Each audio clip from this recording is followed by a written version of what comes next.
Oh, I can go check them all out again and see which ones it was. I'm pretty sure it was the best. But we know it, we just tonight. Oh, technology. That's the green.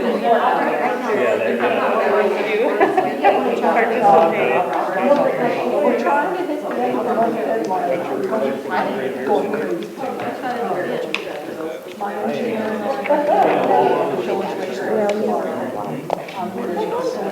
frustrated with that citizens. She said she's not going to approve. and I even extra. I just wanted to. I did extra. And there's email not everything's perfected. Not every software system. It just frustrates me though because somebody has to. Okay, let's call the meeting to order. This is Bella Vista City Work Session for March 17, 2025. Our first item is review the minutes of the February 24 meeting. Anybody have any comments on that? Okay. Next one is unfinished business ordinance amending section 2-1-40 code enforcement officers of the code of ordinances, City of Bella Vista, to provide for development compliance officers, defining their authority for other purposes, and this is on third reading. I have a question. Wendy? And Taylor, I think a question for you. So I understand that like from around 2009-ish to June of 2023, this is a thing you guys already had power to do, correct? And then we did the big shift over, moving code enforcement away from you guys and fire inspection away from you guys to other departments. Right. Were we finding that maybe this causing some issues on your guys' end to get things done by moving away from you?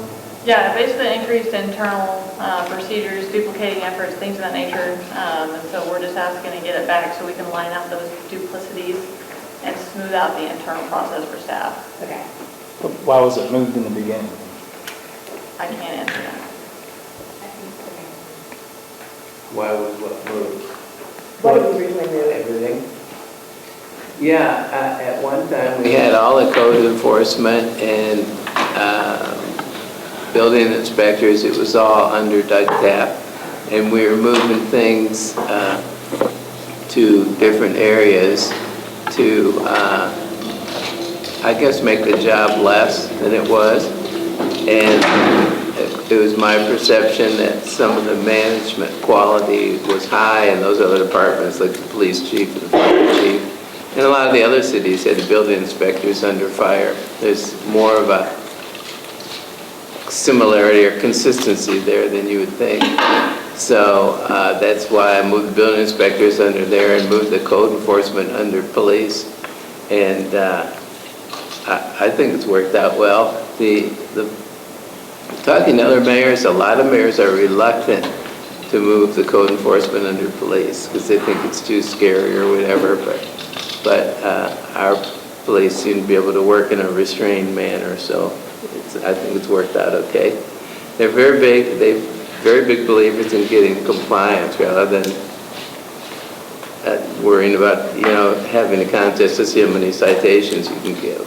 So, I've been pleased with code enforcement under police, but in this particular case, the stuff that planning is doing is so specialized. And in fact, we had an internal employee switch over to be the development code officer. And I'm a big believer in people switching inside the organization if they want to. I think it's great, the cross-pollination. In fact, we have some more of that going on recently that I'm pretty enthused about. And Taylor, I guess, wasn't shocked, but I was shocked how good Dylan was at this right out of the gate. It's just been a spectacular improvement. Now things are going. So, Larry? I guess one of our code enforcement officers was pulling street duty this morning for several hours at Dayland sign of Rosita. Kingsland. The traffic signal on the northbound side broke off due to the wind. Yeah. And so he was there kind of directing traffic. Yeah, so. we've really had some high winds lately. Still do. Question. Yes. I think this would maybe be for Mr. Kelly, but if we were to vote for this ordinance, but later we weren't happy with that result, what would it take to revert or change? Another ordinance to repeal it. Okay, just So the it's be exact. adopt another ordinance. Okay. The ordinances repeal ordinances, so that's what you have to do. So it's undoable if needed. Okay. Of course, everything you do, I would say everything you do can be undone, but it could have consequences. Like if you approve a contract and we back out, we could breach it. But if you adopt a rule like jaywalking is not permitted, you can repeal that rule. So you have that authority to do that. Thank you. Another thing I wanted to bring up, I'll just roll it in now if that's okay. We had added it on as a discussion item at the end, but that was really, I just wanted to share the information with the other council members and also follow FOIA. So at the end of the packet, there's a discussion item, and I shared an email that I received from Joe Rexwinkle. So I did a little bit of research of this on my own about how other cities handle this item. I know that had come up some. So I spoke with Rogers and with Bentonville about it. So the email that's attached, and I'll just let you guys read it in the packet, but that's from Joe Rexwinkle, and he works in Rogers. So in Rogers, the code enforcement for the development sections of the code actually do not roll up through the community development department. But as Rex explains in the email, he wishes that it does, and he thinks it's a best practice. So when I explained to him what we were considering, he said he would really support that. And he outlined, I thought really well, a lot of points as to benefits to arranging it in the way that it's being proposed. And he also said that he used to work for Kansas City, and that in Kansas City, the community development was in charge of their own code enforcement for those sections of code. So he's had it both ways. He's had it where they do oversee it and where they do not. And he feels like the best practice is for community development to oversee that. And then I also spoke with Shelley Kerr, who oversees code enforcement in Bentonville. And in Bentonville, code enforcement does roll up to community development for those sections of code. So that's according to Shelley Kerr, and she's in charge of that group. So they have 2 code enforcement officers who are in charge of that section of code. So happy to. Does not Bentonville also have code enforcement under the police department?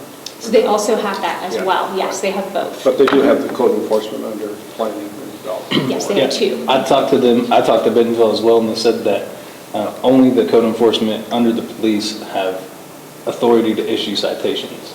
So I asked, that's interesting, because that's, she said that so it is code enforcement, and they had the ability to write citations, so. I didn't share my email with you all, but I do have that in email. So. Yeah. As your city prosecutor, I've hesitated to say this, but I'm going to say this. Really, this ordinance is a question of how much you want to hinder our ability to enforce the rules that you have. It doesn't adopt anything new at all. And a lot of people that you hear from, I dare say, are concerned because now they're going to have to face consequences for stuff. And so,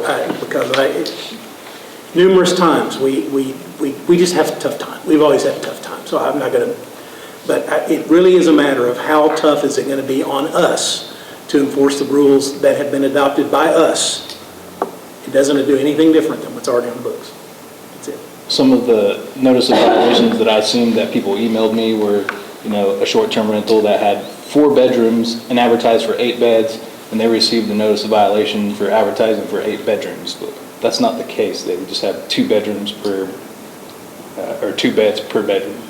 And so I've seen a lot of those examples, and so I'm still hesitant to support these. But if they were listed that way with VRBO or Airbnb, and some of them will list different things in there, or allow different things to be done. It all ends up coming to me because I prosecute all of them. So whether the code officer signs the ticket or whether you authorize one of Taylor's people to sign the ticket, they end up on a docket and I end up dealing with it.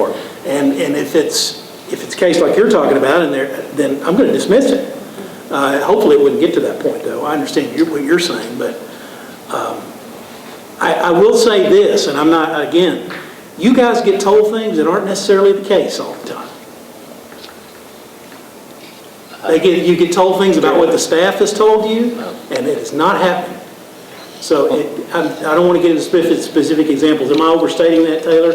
Oh, no, I was just going to say, we do send out notice of violations for when people put more than 3 people in a bedroom. The ordinance says no more than 3 people per bedroom, so we will send those out. So I guess my point, I'm going to shut up now, is just when you hear something that we're doing something, ask us, because it very well may not be the case, or there's a misunderstanding. That's what I was going to say. I think there can be a misunderstanding. If a notice is sent, it shouldn't be, it's first that conversation before they're actually being cited or held responsible. So as long as a correction is made, that's the purpose, that's the warning, so. Yeah, well, some of these I was sent the email that they got sent by the city, and I shared some of them with the city attorney.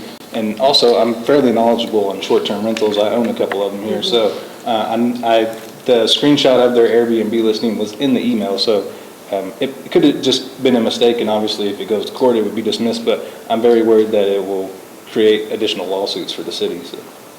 Great. Well, I'm just going to go back to what I said last month, because I don't understand why we keep trying to compare. I mean, there's nothing illegal about this, right? I mean. No, sir. Okay, so to constantly compare ourselves to other communities over and over again, this is unique to us. And, the chief of police and the director of planning is sitting here asking us for this. It's very simple.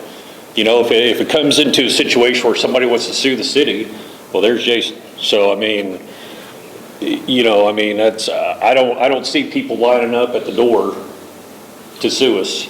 I mean, maybe 3 extra cases a year or something like that. I mean. They also say that to try to back the city off all the time. So, I mean, this is a tool that the director needs and the chief police needs. So that's all I need, because that's communication The people who are affected are in this room, immediately affected, right here. So, that's all I Okay, got. well, I guess we've talked about that enough, so we can vote next week. Next one is C, an ordinance waiving the requirements of competitive bidding and authorizing the purchase of street salt and sand based on price and availability by informal price quotes through May 31, 2026. Karen, this is your up. Much lighter topic. This is an annual request that we put through. It's basically, we've reached the time where we need to replenish our salt and sand and everything that we used over the last winter season. The reason we're asking for to waive the competitive bidding is because we usually seek out quotes from local vendors. In the salt industry, we're kind of one of the smaller customers that these outfits entertain. And so we're able to usually purchase it off season. This last year, I sent out 6 requests for quotes. Of those, 2 of them were no reply. 1 replied and said no bid, and we actually received 3 official quotes, And so that's kind of the turnout we expect to get. That's why we kind of waive the competitive bidding. I think we would have less people attend a competitive bidding for the quantities that we seek. I guess that's about it, unless you have any questions for me on it. It is within our normal operating budget and our materials account. Larry? This ordinance is going to expire on May 31st of 26. Correct. When does the one for this year that was authorized last It year? expired at December 31st. It So makes more sense for us to carry it just past our salt and sand season, our winter season, so we can replenish it. So the current one already has expired. Correct. So if you have an opportunity to buy salt and sand now, you don't have any opportunity. Correct. So this is an ordinance. She couldn't buy more than $30,000 worth. Right, at without one going time. out for competitive bidding. Yeah, 42,921. but you still can do that. You can still do that. Mm-hmm. Okay. Yes. And our prices vary. It depends on what, our quantities vary from year to year, depending on what storms we had the previous year. I did print out what we spent in 2024, and the total of salt and sand combined was $36,372. But if you go back 1 year to 2023, that amount was $61,980. So it puts us in a better position where we have those quotes and we can use this as we go to replenish. So do you feel that there's any risk? Does this go through 3 readings, Mr. Attorney? This is the third and final.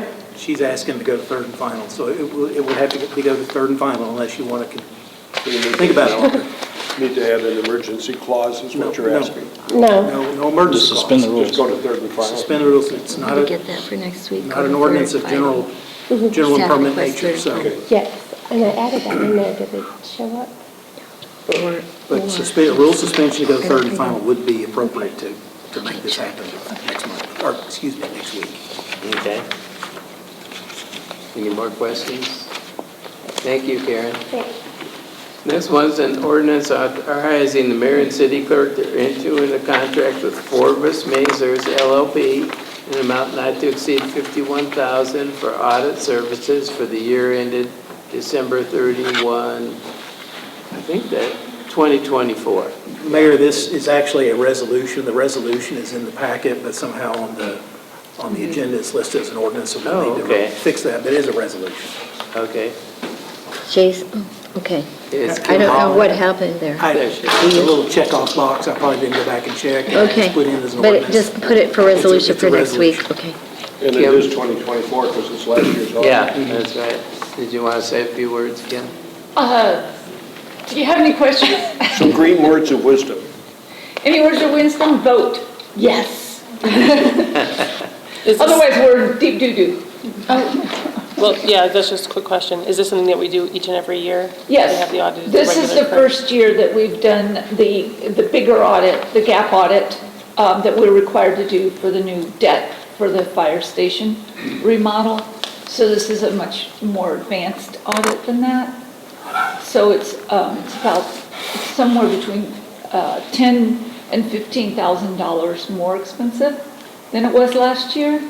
And, that difference, there's a spread there, and that difference is going to be based on how we perform in the audit. right?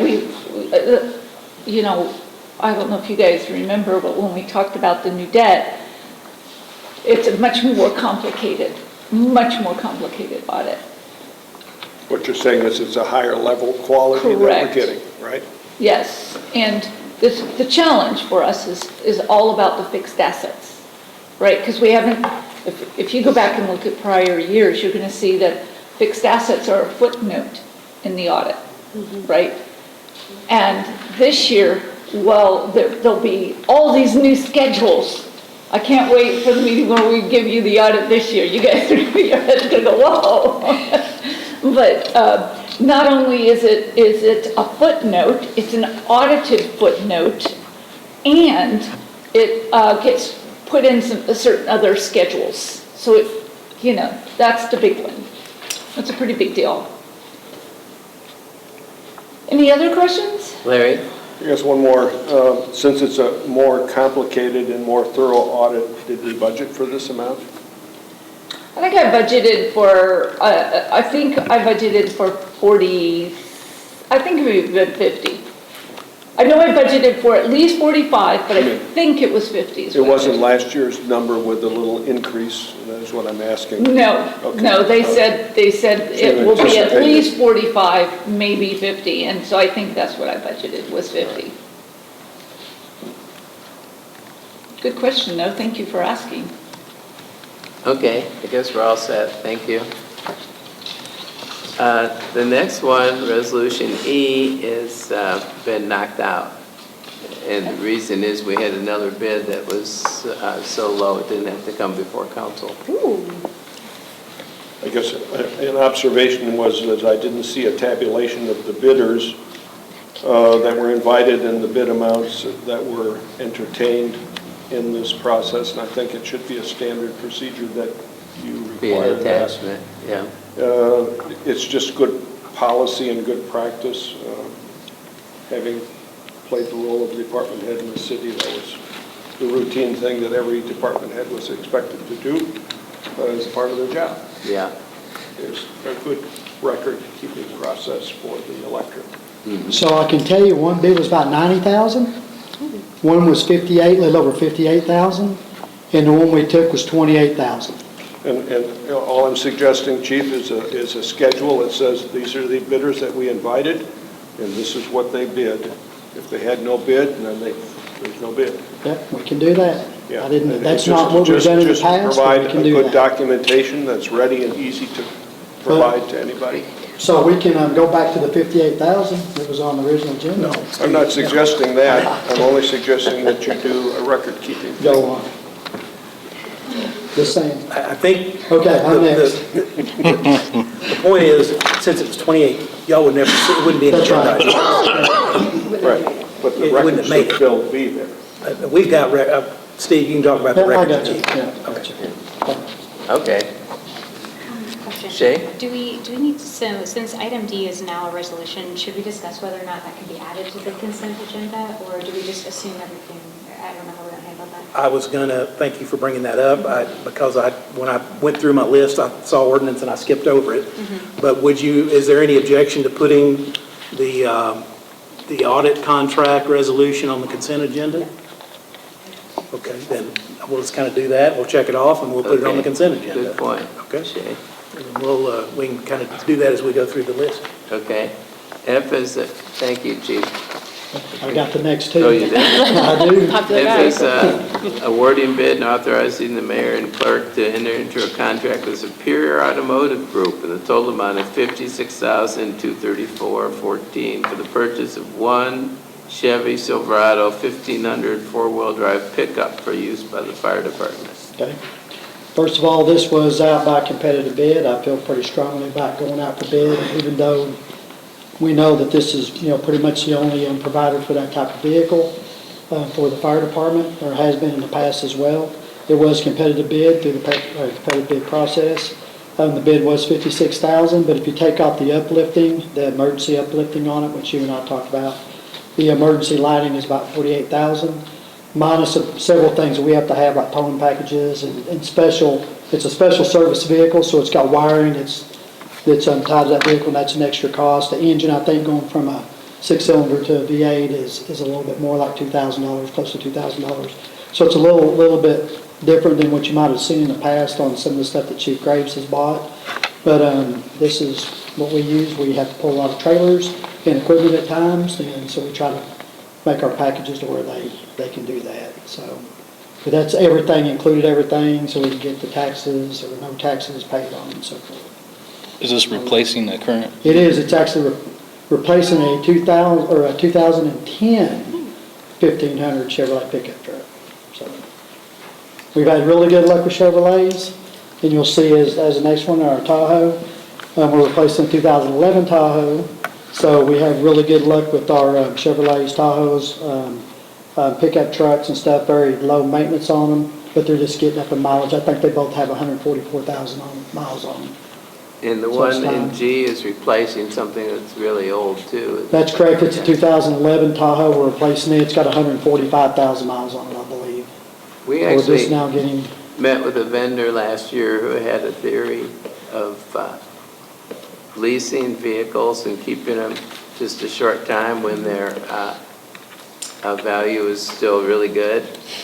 And when I saw how long that the fire chief keeps his vehicles, I said, there's no way that's going to work better than this. So we might get, I think our last Tahoe was an 08 Tahoe, which was a few years ago.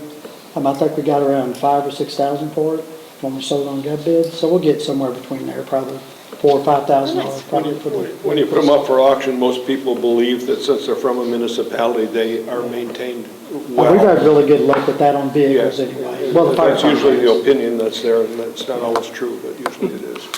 But that's true with a regular person. You don't know how the maintenance has been. You know, some people are pretty good at it and some Well, are but you know, horrible. it's from the municipality, so Yeah, they know it's so they been. think it's- yeah. So that unless they say something is defective, it's probably workable. Yeah, as far as maintenance-wise on those vehicles, they've been very low maintenance, other than routine, oil changes and things like that. Maintenance on them has been really, really good. That's why we kind of stick with those, because we've had really good luck with the Chevrolet brand and those types of vehicles in the fire service. So, but we're not using them like the police does, though. We're not quite using them like they do. So these 2 units then would go up for auction in the spring? That's or correct. whatever? Yeah, as soon as we get these, when we get them ordered, if this is Replacements are online. passed and then we get them ordered, we get them in and we'll get those on. The police department does the gov bids and we usually turn it over to them and they sell them for us. So I guess that's the same question. Do we want to put these on the consent agenda or not? Budgeted item? Yes, 65,000 for each. Is what I budgeted in capital. Okay. I'm quite waiting for sure on that. And I've got the next one too, I do have the next one kind of, but I'm gonna let our chief building official, Roger Geyer, I'm gonna let him come up here and kind of talk about this. Let me read it. Resolution H is amending the 2025 city budget to appropriate a total of $53,083.33 and to authorize an additional building inspector position beginning June 2025. We skipped the Tahoe, or did you talk about the No, Tahoe? No, we talked, that's the yeah. one we just You need did. to read it back. Does he need to read it? All right, so we want both? Yeah. Sorry. Yeah, both of So we good with those. consent on that one as well? Yeah. I'm sorry, okay. That's okay. All right. So this is Roger Geyer, Hello, our everybody. chief building inspector. I'm glad to be here. When Chief hired me, Chief and Glenda hired me, they said, let's step up the game of inspections because we need to. We have so much going on in the community now, and we are shorthanded on inspectors. We are uncomfortable with the level of inspections we're handing out. Generally, the inspectors that we have can do 16 to 18 inspections a day, and I have a list here. 3, one of them did 25, the other did 26. Continuing on, 19 and 27, and we're having our plan reviewer do inspections, and he's done 16 and 9 on those days, 24, 26, and 13, 20, 25, 10, 30, 17, 8, and goes on and on. We're overstretched on what we need to do to keep a good review of the building industry in the area, and I feel that we definitely need another inspector. Can we make this happen prior to June? What we're doing right now, well, We could make it happen prior to June, yes. The sooner it would be, the better. It was what I expected the time to recruit the next person would be, but yeah, I'd like it as soon as I can get it, for sure. Yes. This was not budgeted in the budget, No. proposing to add a building inspector, so this would be an amendment to our budget. We're now $750,000 over our budget that's coming out of our cash reserves, just to remind all of you. And so this means it's now not 750, it's 803,000 that's over, so. One of the things that I did when I came on board is I stopped accepting pictures for inspections because we were having a lot of problems with that. You cannot do an inspection with pictures. And when I stopped having pictures, the load came up and the builders started getting really upset because of the time it took to do the inspections. It's a lot more than just taking a picture and shooting it in. So we're doing better inspections and we need the personnel to do that. How do you go about assigning the inspection? How do you set up an inspection? If I'm a builder, what do I do to get an inspection on something? You can go in the portal and you can schedule an inspection, or you can call in and speak to the permitting staff and they'll schedule your inspection for you. Based on what's in the queue, yes, Okay. yeah, and we were 5 days behind recently and they were really screaming about that. So we have tried to pick up the pace and use our plan reviewer to do inspections. He's also an inspector, but we need our plan reviewer to do plan review. So when you assign those, how do you go about assigning them? Because Area. Area, So- geographic area. It's so hard in this community to get from one site to another that they spend a lot of time just getting from one So site to you've another. broken down the city into what, how many? West, east, and central. Okay, so you have what, two in the east, two in the middle? I have one west, one east, and one central. When I use. So you only have three? Well, I don't have three. I'm using my plan reviewer to do part of it. She is too. I thought we had three inspectors. You used to have three. What happened to that? What happened to them? What happened to the third one? South Carolina, it was Fred Huddleston. Oh, he was your chief building official. Yeah, and he was currently taking that over. So you're filling in for the chief building official now? So he's He is. He is, he's not filling it, he I'm is. not still in it, but yes. Well, Yeah. Yes. At the time, he recommended the person we had doing some inspections that they didn't do at the time, so we moved that person in the fire department for inspections. And so, tell me about each of the inspectors that you have. What are their qualifications? Are they? Basically certified plumbing, electrical, and here they can be a plumbing, licensed plumbing, but they're plumbing, electrical, building, mechanical. And So they have all four areas? they General inspect building, all four areas. HVAC, plumbing, Yes. and electrical. Yes. So all of them are certified for all four of those? It's with your ICC certified, which is International Code Council. Okay? They may not be Arkansas certified at this time. As a matter of fact, HVAC in Arkansas doesn't have that position. Certified, certification? They're not there right now, so we have qualified people in those positions. So each of the inspectors, including yourself, are qualified in all four areas. And so each of them work an area. Do you do inspections too or not? No, I don't do You inspections. do not. So we have two people covering three areas. What about contract service to fill in? Is this a peak?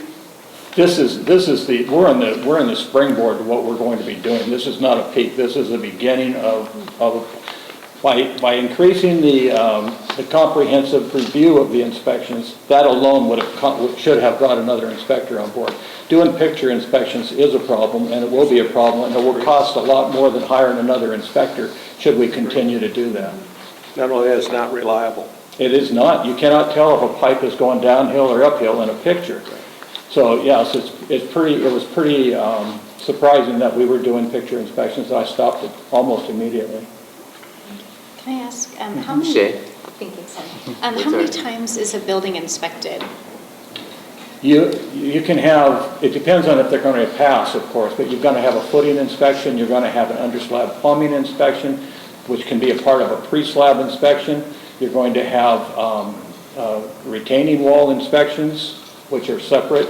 You're going to have foundation wall inspections, which are part of the structure itself that are separate. And then you go to a frame inspection. You'll have electrical, mechanical, plumbing, And now I'm having them do trusses, which isn't an independent inspection. It can be done with frame, but it just makes it a lot more intense and more comprehensive. So possibly 9 inspections for a new home if all goes well, and we built around 810 homes last year, is that right? I'm not sure how many homes we built. 636. 636. Okay, I six, don't know where I got and 810. I expect we're gonna do more this year. Yeah. And So we're that's- off to a running start, and, yeah, so we're gonna try to do a better job, and we're gonna have more to do. I think this is overdue personally, so. It reminds me of what Maddie had talked about. Absolutely. And his concerns. That was about- prior to them taking it over at the fire department. but- Right, but it reminds me of his concerns, and he, Yes. part of, to address his concerns, he suggested that we ought to do a better job with that. And part of the job of the building official will be to audit inspections and do OJTs on inspections also. So that'll be coming up when we move forward. So the building official will be busy, and he won't have time to do inspections, in my opinion. Okay? Do you know how many inspections you did last year, or? How many inspections we did last year? I don't know the count for the whole year. Just under 15,000. 15,000? 15,000. Because you have other types of things. Somebody wants to do an addition on their house, not a new building, so you have inspections relating to all of those kinds of things. So that's a tremendous amount. Maybe an electrical thing because you put in a new furnace or you put in a hot water heater. Generators, we had a big surge, of course, no pun, of generator inspection requests, and we tried to get through those. And dock repairs and just all, there's a whole variety of things to do here. Foundations are one of the biggest challenges because the topography is so radical. And so one side of the house may have an 8-foot wall and the other side may be wide open. And so that takes, that's a lot of review. So does an 8-foot wall require an engineering design for that wall? Absolutely. Depends on they call it unbalanced backfill. So how much pressure is against it from the outside, from the grade. If you go over 4 feet, you start to talk about engineering. You go over 8 feet, then you're definitely talking about getting an engineer involved. But we do have, through our code, the 2021 International Residential Code, we have offerings there that they can use up to the 8 feet. They go over that, and then we're not going to be able to do it. So those that are, so we don't involve as many engineered walls that are 8 foot tall? We have engineering that's a part of the International Residential Code. Are you talking about retaining walls? We're talking about foundation walls. I'm talking about foundation Are walls. we still building talking about walls. an inspector at all? Yeah, retaining walls require engineering over 4 feet. I believe it's 4 feet. Retaining walls are something separate than the foundation Right. walls of the house. The residential code has engineering within the code that they can use and reference up to a certain level of unbalanced backfill.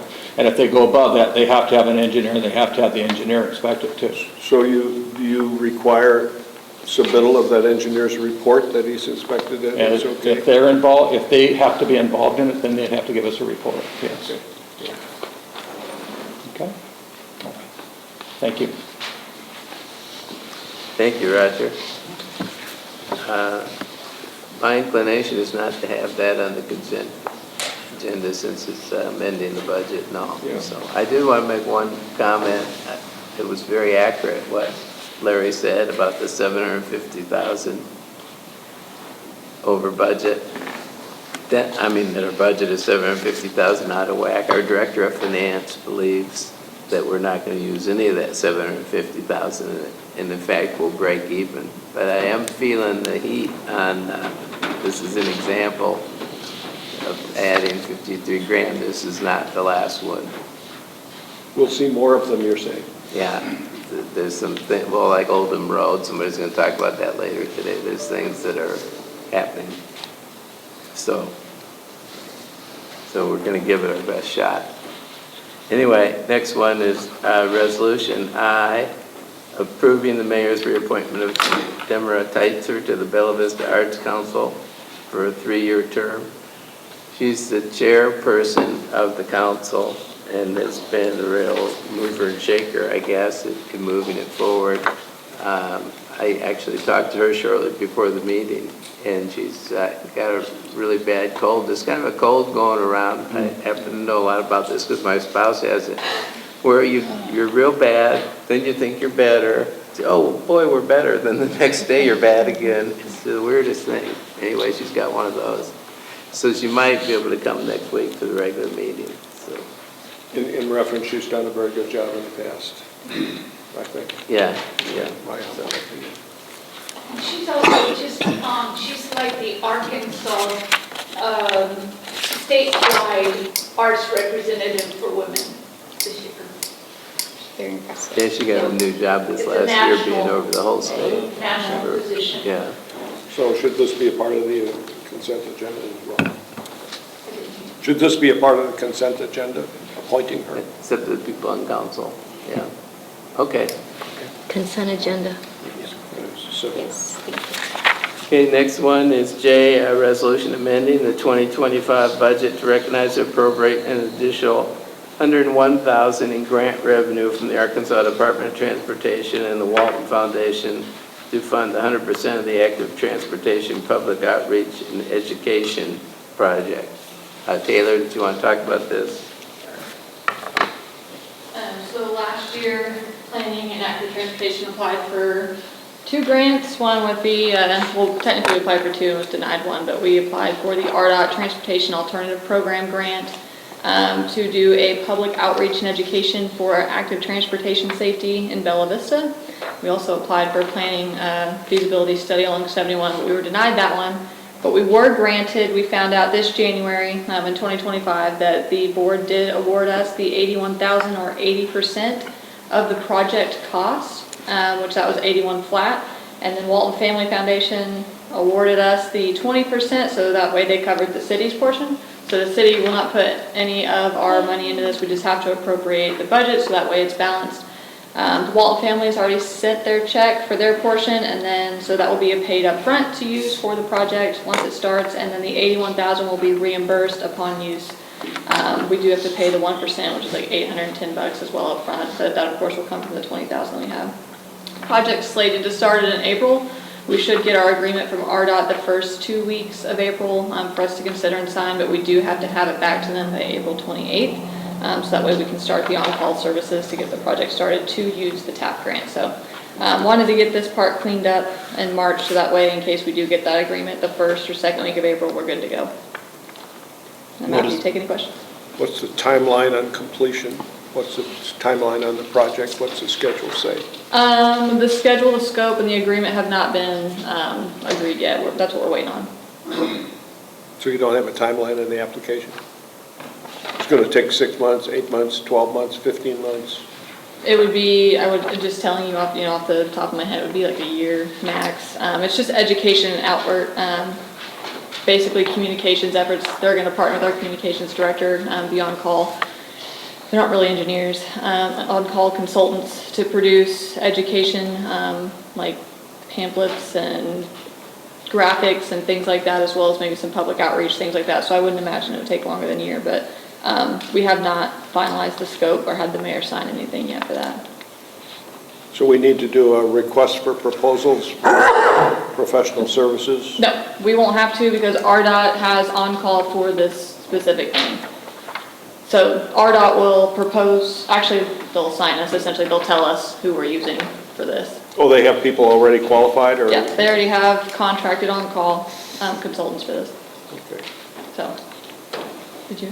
What is the goal of it? What are we educating people on? I'm just curious. It's great that you got the grant. It's a part of our Vision Zero, the plan that we adopted and endorsed through regional planning, that 0 deaths, 0 injuries is the goal. So it basically just reducing any traffic situations between bike and motor vehicles. Was that in the packet? It was in the packet when we asked you if we could apply. Well, But not that's for y'all's benefit, because half of us weren't here because That's a good point. I can update the staff report for the meeting. I mean, that'd be beneficial for you guys, just to read through it. It does say like active transportation, public outreach and education project, but yeah, it doesn't like. Doesn't tell you much more than that, yeah. That we're not paying for it. I told them. Basically, we went for a couple different Yeah, grants. she got the grant and the Waltons. Yeah. I thought this one was just showing that what responsible people we were, and we really wanted to get the other one, which we didn't get. So. Try again. This one's really moving in the right direction Stuff like, financially. don't run over people on bikes and things like that. Yeah. So, you know. Yield with the Yeah. spike ahead of you. I think Kim wants to add something, I'm not sure. Well, I'm just saying that this is amending the revenue budget. Yes, we're balancing that. Only the revenue. Because what we've said, what I understood, based on our last conversation, is that the expenditure is not approved. That you just told me that they said you can't spend anything until we give you permission because they don't know that they're going to get money from the feds. No. No. We were told we cannot spend money because we do not have an agreement in place yet, and that's what they're working on. That's what they're gonna send us by the second week, hopefully of April. Okay. Do not spend any money until they have that, until they give us the green light. Because So, then that wouldn't be, Well, they were a that little wouldn't be a part of the doubtful agreement, it about couldn't be the federal reimbursed. government coming through with the money because of that. so then we really have a couple of issues here that are floating around. One is we need to authorize the signing of a contract, either in this resolution or in another one, to enter into an agreement for these, right? We're accepting the grants, but we will have some strings attached. So we'll have to amend the revenue side of our budget, but we'll also have to amend the expense side because we're going to spend that money. So we have both sides of the budget to amend, don't we? I don't know, Jason, I'm a little confused about that myself, so So who are we paying this money to? So Third this parties. money would go to whoever RDOT signs us to, And they haven't chosen the and they have people not yet. chosen that So we don't person. have an agreement we can approve. We do not have an agreement So yet. if we have to enter the agreement with them though, because it's reimbursable from RDOT. They do the selection. So you would, assuming it's going to be more than $42,921 at the time, which apparently it obviously would be, given the total amount of the contract. So you would see the actual agreement come through and it be approved. This just amends the budget to recognize the revenue. That we've received, because we've already received it. So this is one step. This is the acknowledgement for the grant and the Yeah, we've just received acknowledgement the for Walton the Families 20, which I've been told needs, unfunded share. That's what this is for. I hate For the to, grant and the unfunded share, 20%. The revenue. we're making it awful complicated. yeah. Sure are. Yeah, I support this. If you get approved for grants and you put all of the legwork in, I support that. That's great. But I will probably be coming there to you guys once RDOT told us who we're using. Yeah, we're increasing revenue. That sounds great to me. Okay, so should we put this in the CG? I would say no. Personally, only because we're spending money. Consent. No, this is receiving money, yeah. You don't like receiving money? Spending, the other ones are budgeted. The other ones are already accounted for. So this is not budgeted, and it's not accounted for. That's So it's okay. a separate- If Anybody doesn't want Larry it. wants to I talk wanted to about it, understand it's his okay. position, that was He it. may vote in Yeah. favor of it, but if he wants to talk about it at the meeting, then it doesn't need to be up to Okay. I was just curious. Resolution K is requiring the city of Bella Vista to study the feasibility of enacting an alcoholic beverage sales permitting and taxation program. This is from Shay Newport. Hello, fellow city council people. I did send out a fun little chart. Did you guys get this in your packet? I can pass this around if you want to see it in person. Okay, so I want to start most importantly with the why I am asking for us. So first of all, this is just a resolution, not an ordinance. We're just asking the city to study the viability of an alcohol tax. If we only collect $2 on it, I don't want to do it, right? So the reason that I would like us to study this is to find additional revenue dollars because I would like for us to be able to properly staff our fire department and our EMTs. It's my understanding in my talks with Chief Sims that we're roughly behind about 6 people. So the goal would be to maybe add 3 more people this year and then budget 3 additional folks for 2026.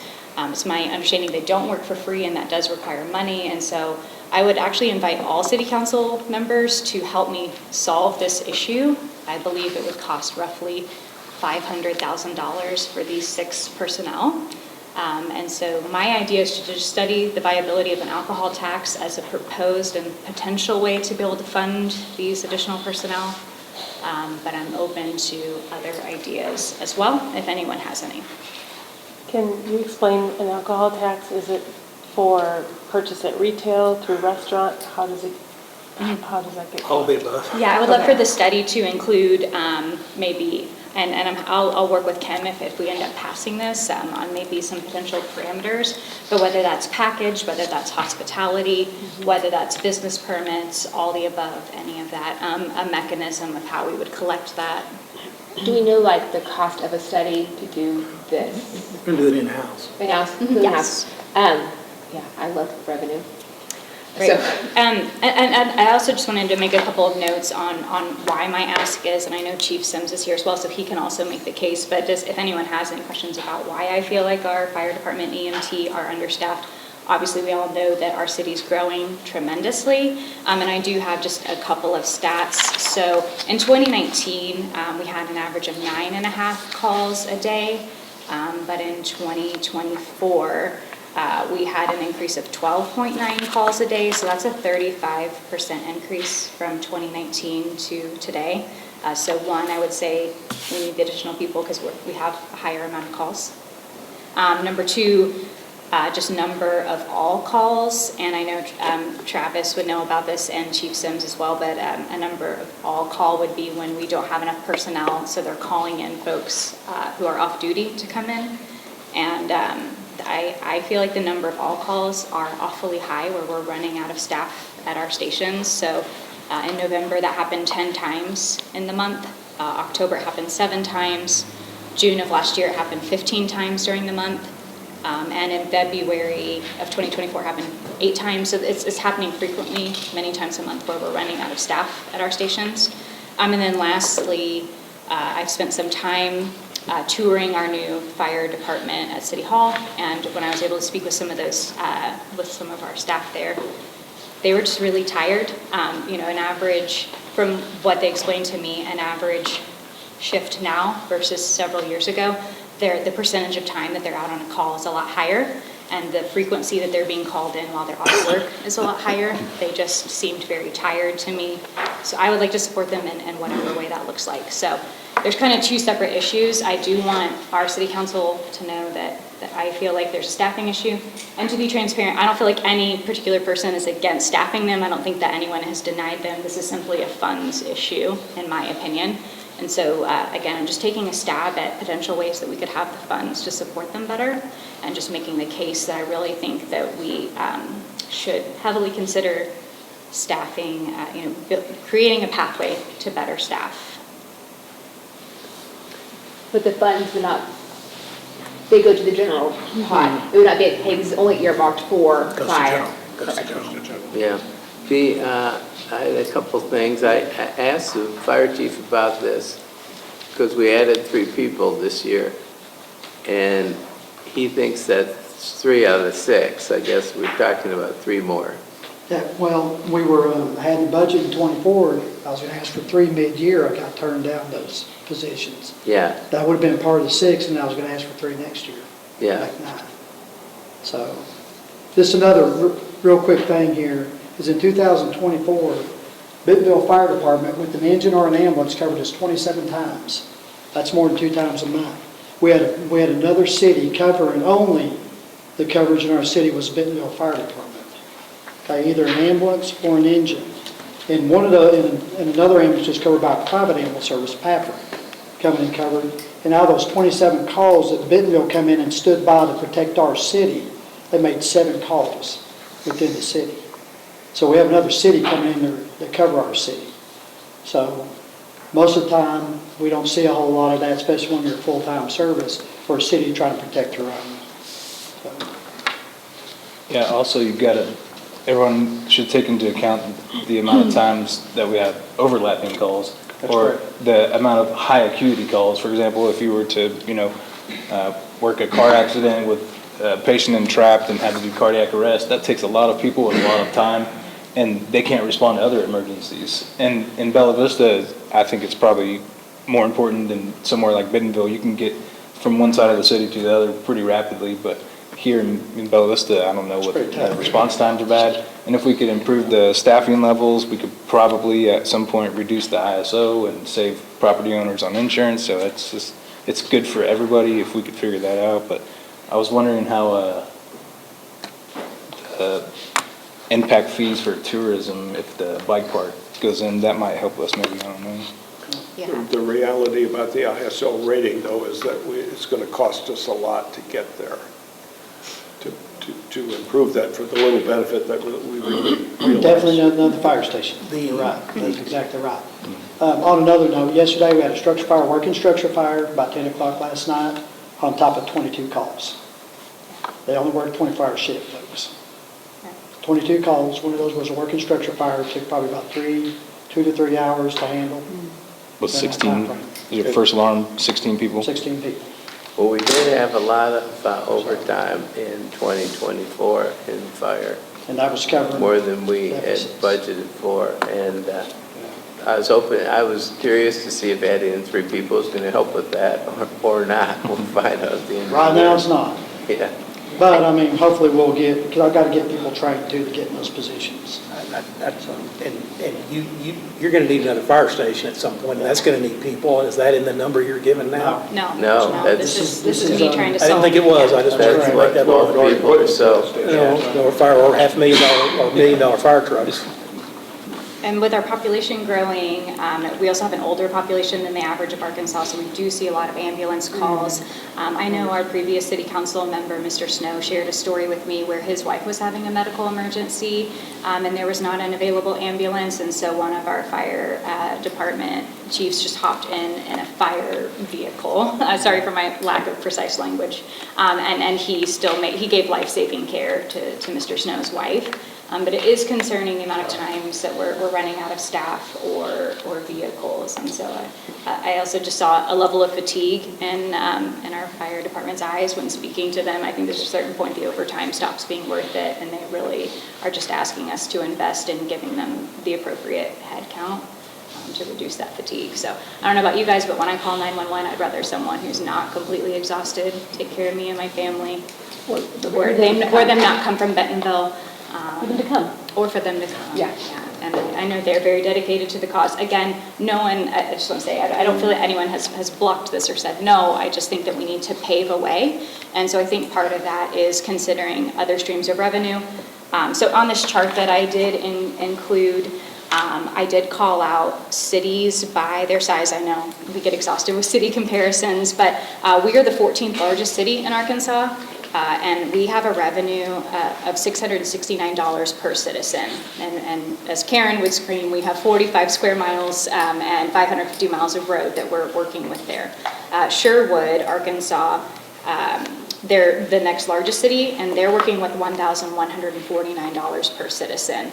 And then the next smallest city under us is Paragould. They're working with $846 per citizen. So we're really trying to do a lot with a small dollar amount per citizen. So in this chart, I also included just number of square miles, whether they had an alcohol tax, their population, just a little bit of quick stats that I really think we can make the case for increasing revenue. And to your point about tourism tax, I did look into that. Unfortunately, that's only a state level tax. So the state can charge that, but a municipality cannot.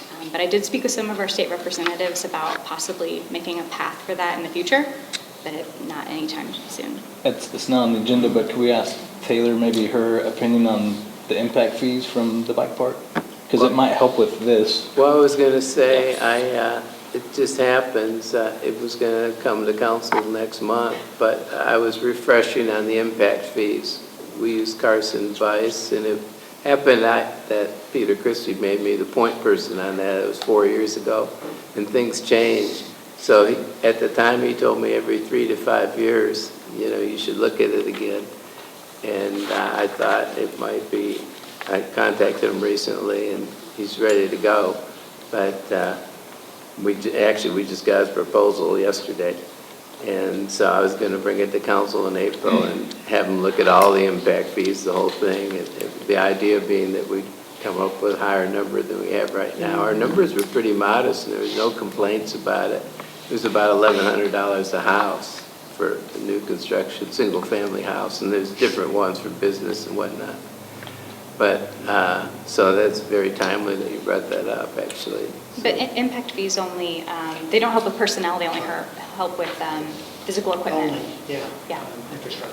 Yeah, that's not an argument against Right, this, right, that's- no, but yeah. that's Like if you're another yeah. thing to think about, yeah. Whatever. Yeah. Well, it would help us build that new fire station and Yeah. outfit it with equipment. Not staff it. But not staff it, it'd be empty, but like Yeah. it'd be there. Yeah. Be ready. Yeah. One more Another thing about the Bella Vista Fire Department, correct me if I'm wrong, Chief, it's the second largest fire district in Benton County, is that correct? Yes. They cover an area bigger than just the Yeah, so you city. gotta remember, when Yeah. you say 45 miles, we cover 65. Yeah. And we also, not only here, we also cover Which is the outside. largest? Cover where? We cover outside the state. Which is the largest? I think it's NIPCO. He said we were second largest. Maybe Northeast Never. Benton County. Yeah. I don't know who. I think NIPCO. Washington County, maybe. In Benton County, I think it's Oh, in Benton County, so who? NIPCO. Who would be, is NEPCO, that's right, NEPCO. would NEPCO's be- bigger than we are, area-wise. Area. Well, area-wise, they are. They Yeah. cover 65, they cover over. Just curious. And also, I said one more thing, but it's like, we also, Bella Vista also provides mutual aid to other departments as well. And you have to do that if you want them to do that for you, and it's the right thing to do for our neighbors, so, you know. Yeah, sure, yeah. I did just want to call it too, I'm a big fan of the bike park coming, really excited about that, but we shouldn't assume that would mean our medical calls will go down there either. So just food for thought. Mountain biking isn't a super safe sport, so, yeah. I do need to inject one other thing on Resolution K. Our Director of Finance has expressed concern about the 45 days because the people in best position to do that are her and her assistant. And I was talking about internal, well, first of all, we have this audit, which is the first time we did a gap audit. It's a lot more work for her also. But the second thing is, it happens that Frederick is taking on a new position, and the assistant and director of finance is taking Shelley's job. So from Kim's point of view, she's trying to do the audit and do this study, and her assistant's leaving, we're trying to hire a new assistant. And so she actually asked me to ask for it be done by the time the audit is over, which is August, but at least I'd like to have more than 45 days, maybe 90 or something longer. Agreeable to you? Yeah, I'm fine with that. I just wanted to at least have a It's a good timeline, yeah. So you'd like me to go ahead and put 90 in there, and we put that in the. Is 90 Take us far okay? enough? 120, 120 is what I'm The end of thinking. July. 120. So here's, from my position is, look, when you use the word study, that means, I used to be a consultant, it's a very formal document, but if you want me to do some research, I can spend 10 hours doing research, and I can get back to you like next month and say, hey, this is my preliminary research, 10 hours of my time in the last month, let me give you some information, right? And then you guys can see what you want to do from there. That's another way of doing it. That'd be great. If you still want to Yeah, that'd be do a really great. full-on study. What like, in your intention spirit of this, Yeah. what would you prefer? I mean- Is that sufficient for you, data-wise, that we can make a decision from there? Or would you prefer the 120 days to give her time to do the There's a study? legal part of this too. So Okay. I've got to, what I anticipated was that I would put together a memo, some information for whomever's going to do it, assuming Kim, saying, here are the types of things that we can charge, here are the ranges we can charge, here's what we can't charge for, here, the limitations, because you got to know that to know how What to to look estimate a for, number. yeah. Yeah, so if we're going to do a formal study, then Jason's also going to have to create a legal document that we're going to have to present to all the people who sell, and I have already checked, and there's 38 This isn't intended for that. 38 businesses that have alcohol permits in the state. I mean, in the city. So we would have to get their numbers of alcohol sales. That's not what I thought, and Ms. Newport is the one who wanted to do it, and it's her project, but I'll tell you, what I thought it was, what kind of an idea can we have based on the information that's publicly available, either at the state, at alcohol beverage control, the existing data we get that A&P has regarding all that sort of stuff. If we can use the available data and then look and see what we could potentially charge ourselves to come up with a number, a ballpark number within a few hundred, I mean, within a range to say, hey, we could expect to get somewhere between X and Y, and that could be a wide range, and then we also want to, I think, want to look at what would we need to do internally to do it? Would we have to have another person? Could we handle that internally? Would that be software? And then what would that cost? And then look at those, and then say, well, we just cancel each other out, it's not worth the effort, Correct. that sort of thing. But look, if you, sorry about that, if you want to know the range, that I can put something together in 10 hours, and I can tell you that, it wouldn't make sense to add somebody because we're talking about 1% here, right, on alcohol sales. And 1% of $1 million is $10,000. Some of these taxes, it can go up to 10% on mixed drinks. Yeah. But we already have taxes. I thought it was just the Bella Vista tax. It would be, but This would be the Bella Vista Park. It can go up to. Hot Springs has a 10% tax of their own. So if you were to have a mixed drink in Hot Springs, you would have a 33.5% tax on that drink, which is wild. It's pricey. I don't support Yes, that. and that would take a full study, because then you have this whole thing about people are going to drink less, so your sales are going to go down, right? And why would I drink in Bella Vista if I've got less sales tax on my alcohol in Bentonville? So then that becomes a full-on study. Yeah, there's a lot of different things. That mixed drink tax right now in Bella Vista is 28%. The reason I know that is a citizen complained to me, and I thought he was just bad at math. And then I looked at the bill, and somebody told me, Yeah, it's 28% currently. Probably That's because they serve food in that same. On mixed drinks. Yeah. That's why I was thinking you would do 1 or 2%, right? But yeah, and we can certainly discuss all Yeah. of that. I'm really just looking for some general guidance for the city council so that we can maybe make an informed decision. And again, I invite all city council members, if they have other alternative ideas on how we could fund the additional staff, I'd love to hear about that. But again, just trying to get some spaghetti thrown at the wall, which I think this would help do, and it could be a potential pathway forward for those additional headcount. Larry? I think one of the other sides of this, we're looking to collect money here, and how much do we need to collect? And I'll give you an example. The full-time building inspector that we are talking about, part-time is $53,000 and a couple $100 for 7 months. Well, the annual cost projected on that is $91,000 for this year. Well, Right, so if there's wages going up, it will be $93,000 perhaps next year for that same individual. So what I'm suggesting is that if we're talking about 6 new firemen, are they in the $91,000 or $150,000 range? It's about $500,000 a year. That's rounding that. So to pay, if we were to start So all you're 6 saying folks. for the 6 new, we would need Yes. $500,000? Annually, yes. That doesn't sound, So Chief Sims and I met, and that was. Includes salary, benefits, payroll taxes, the whole whole pension. thing. So that's less than the $91,000 now. Didn't we come up with that number a while back too? It was somewhere around. Anyway, you get It's rounding the up, idea. and that's rounding up, yeah. So that would be less than the $91,000. Yep, they're different positions. Okay. An observation might be why the firemen look tired. Is that they're on for 24 hours or whatever for a shift. 48. 48 hours, and so if they've been up working, they might look a little haggard. I've done those long-term shifts. It's tough after a while. You look a little tired. Wendy? Question is probably for Jason. So if, in the idea like revenue, bringing in, because our city does need revenue desperately, in all different kinds of ways, for different reasons.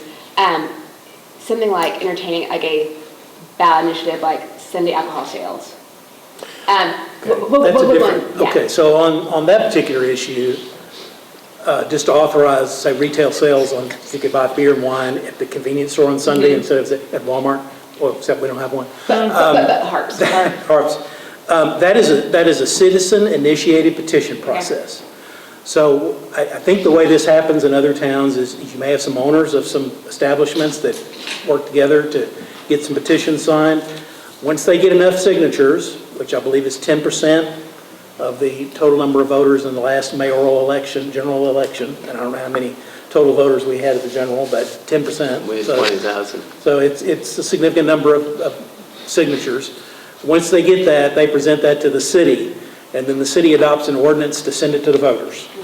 And then there, of course, there are limited times a year you can have an election on that now. And so then it becomes a vote, and then once it's approved, it happens. But the citizens have to start it. You can't start it as the council can't start it. But as a private citizen, I could help. Sure, you can do whatever you want as a Love it. private citizen, yeah. All I need to know. Thank you. Okay, so what do we decide about the number of days? I'm good with and I can get with you, Jason, we could shape it up a little bit more before the next meeting, but I'm good with 120, and then maybe we could ask for a couple of updates and just formalize that a little. I mean, there's nothing formal legally about the word study. I mean, if you want to say to review the feasibility and provide information or something like that, I'll be happy to talk to you and then make this word however you want, okay? Okay.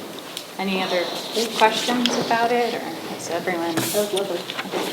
Okay, now we'll move on to discussion items. First, Can I jump in here real quick? sure.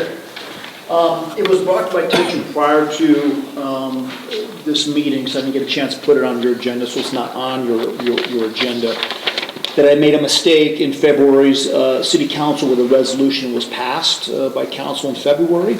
Okay, so I would ask after I explain this if we can add this to this month's agenda to amend a resolution that was passed last month. Okay, so we put Superior on it, should have said Red River Dodge. yes, and that's my mistake. Okay. So No, did it say, it probably was my mistake. Well, It said in the memo. It was my mistake, I think. Okay. Either way, we use Superior so much that we get sort of like, okay, Superior, but, okay, let me read the resolution. It was Resolution 2025-19.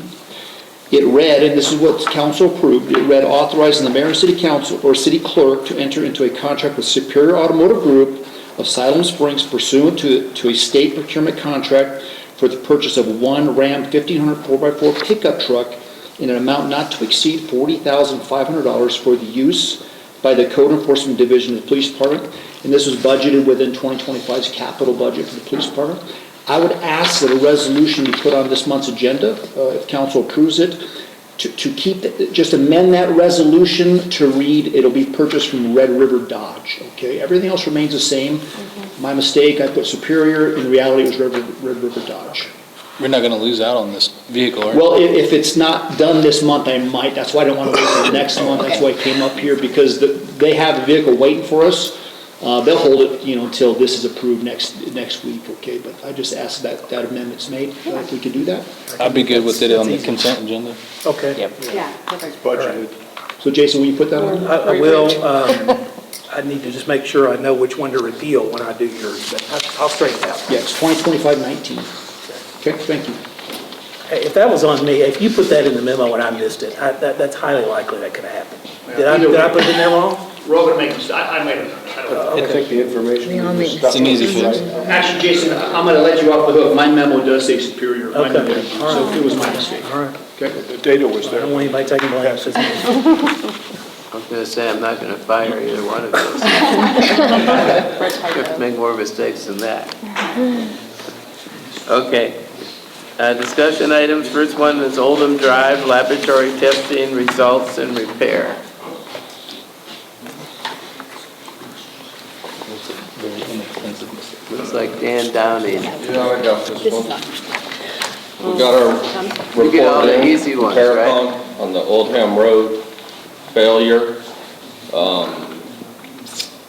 When Karen and I and Taylor and city engineer Chris Brackett went out there and kind of thought there was a bigger picture problem going on, this has proved it. There is. To your question last time, best case scenario, bye-bye, it's out the window. It's not something we're going to be able to deal with in-house. Quick and simple breakdown on this report is that the material is sliding down the hill out from under the road.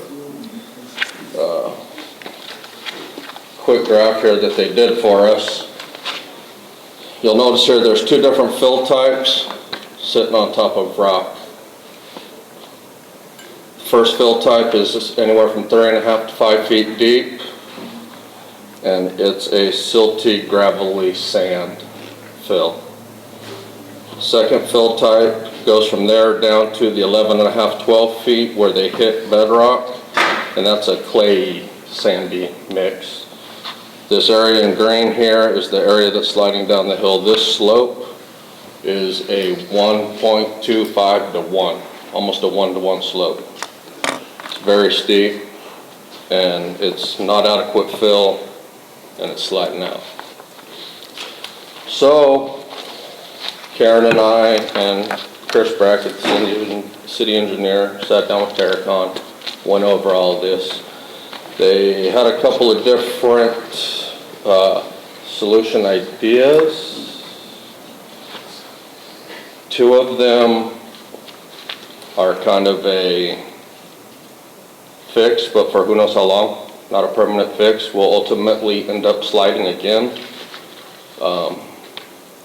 Myself, I know Taylor feels this way, Chris feels it.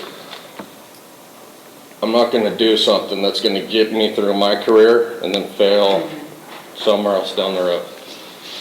The bigger picture fix is going to be a little bit more expensive.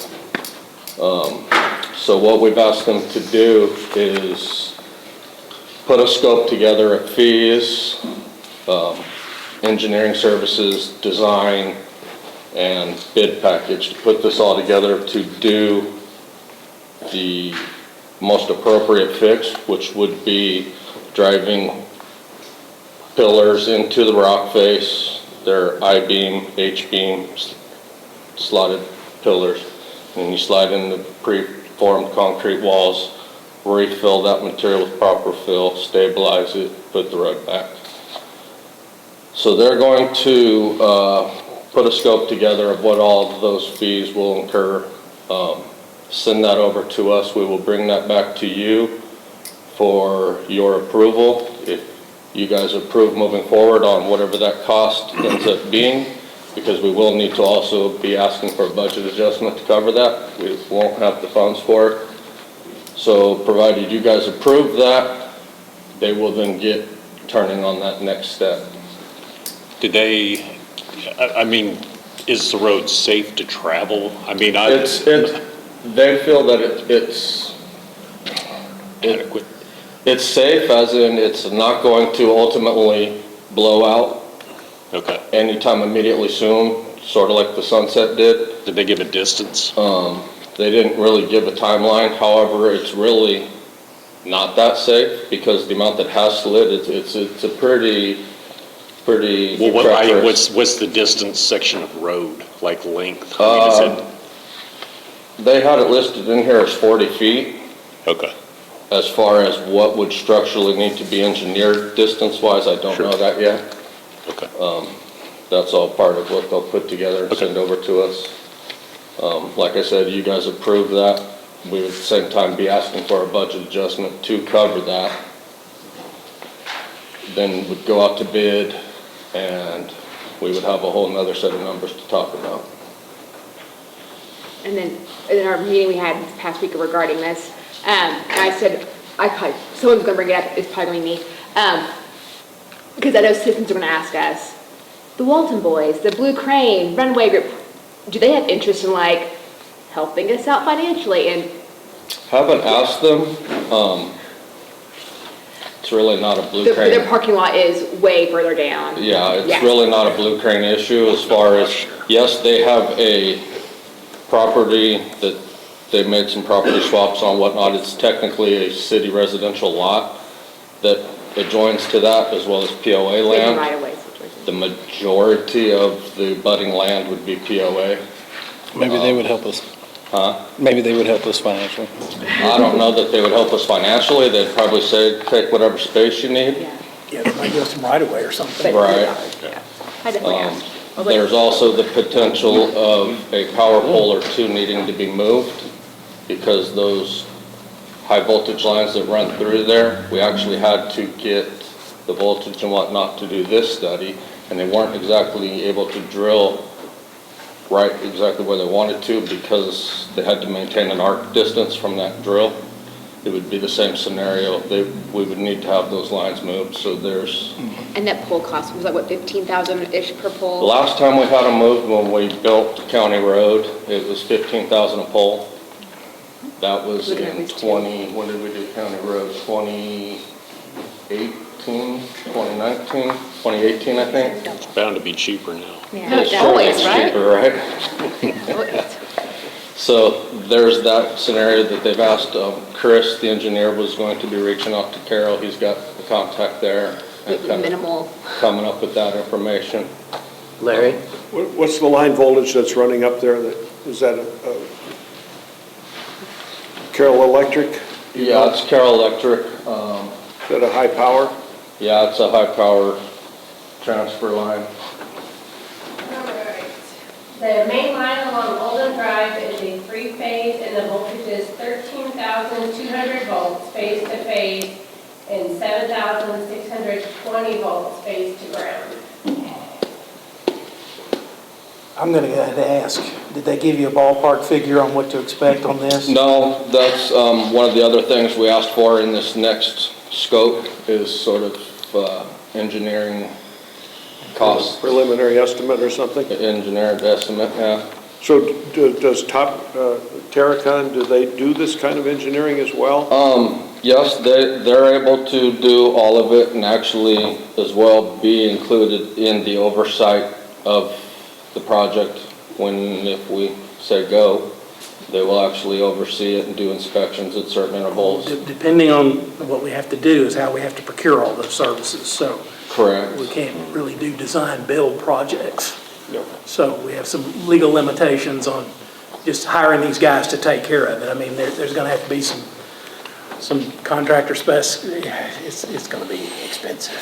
Yeah. Will have to be bid as a. It's going to have to be bid. There'll be They engineering did. services separate. Terracon did say that they are familiar with a company more locally here in Arkansas that does these type of shorings on this smaller scale, and believe that they would definitely be interested in bidding in it. So kind of more their wheelhouse. But that's kind of where we're at right now. Because it's a specialty type of work, you want to advertise it a little bit more than just the local paper. Yeah. To try and entertain regional folks, Kansas City, St. Louis, Texas, Oklahoma. Yeah, actually, the overseeing final approval engineer for this is actually out of DC, who our local people confer with. Top Gun. The top dog. Or Terracon. Shay? I was wondering, did they mention any risk of weather events? I know we kind of had that washout on, I think, Lancashire, the highway during last year's heavy rains. Did they mention anything like that? No, they did mention that there was a high moisture content in the samplings, but it wasn't found at depth. So they don't believe it's a groundwater issue, they believe it's a seepage issue, which is what's Is there a contributing to water the pipe slide. under that? Yes. Is there a POA water pipe that could be leaking under there? A big one. There's a big main line running down Oldham. We had a big break there in '06. Okay. Right around the corner going up the hill. Shut down the traffic. That's important to know. Would be further down. Yeah, I think the belief is that there's seepage through. Yeah, this is more probably along the lines of the fact that the road is cracked open and water has been getting in. Yeah. So the failure is up above the sharp curve that's there. It's by Tavistock. Yeah, you come up that sharp curve past that guardrail, and I don't know the exact distance, probably less than a quarter mile further up past the guardrail. How many streets are affected that come into there in that zone? You have one street that would be south of the failure, and everything else is north of the failure. So the street south of the failure could be allowed to go down Oldham. Would be able to access And off. the other one would be shut off, so. Everybody else would have to go out to Chelsea. That was my question, is it? It would affect the fair population because a lot of Is people it use closing the Oldham. street? Just shutting it down. And that was actually a question that, It's a pretty major thoroughfare. Every time one of these Yeah. has come up, I've asked about closing the street, Like, and can we, nobody's bought that so far. because there's a point where it's so expensive we cannot afford it? Right. Or is it like closing it for a temporary amount of time until we can afford, like, I think it's We'll have to get the for a numbers. longer amount of time, and this is where I'm coming from closing it.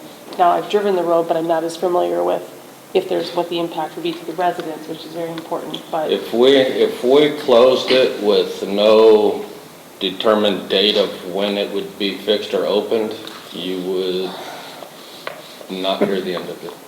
ever? It's a pretty major thoroughfare, I because mean, those it's- folks would then have to go. Typically, when we have these road closures, as long as we have a back to business date, it's usually not so bad. You'll still get the complaints and the people that are frustrated, but at least they know There's a light at the end of the there's tunnel. a target date. Could we get a traffic count on that street, maybe? Do we know Yeah, what the we could. traffic count is? We have traffic counters I can have set up, and Have we counted traffic on that street before? not to my knowledge. And even then, Being it'd be even so a- outdated. What's that? It's pretty significant. Major Yeah, it's arterial? it'd be so What's that? outdated at this point. Is that an It was the one arterial? that has like 2 What's years. the Yes. classification of the street? Oldham? It's an arterial. Huh? Oldham? Collector? It's not a major or minor. It does. Travis? So I just, I don't want to be negative, but what are the chances that there's other water lines leaking, causing this issue that we are unaware of right now? I would say high. Okay.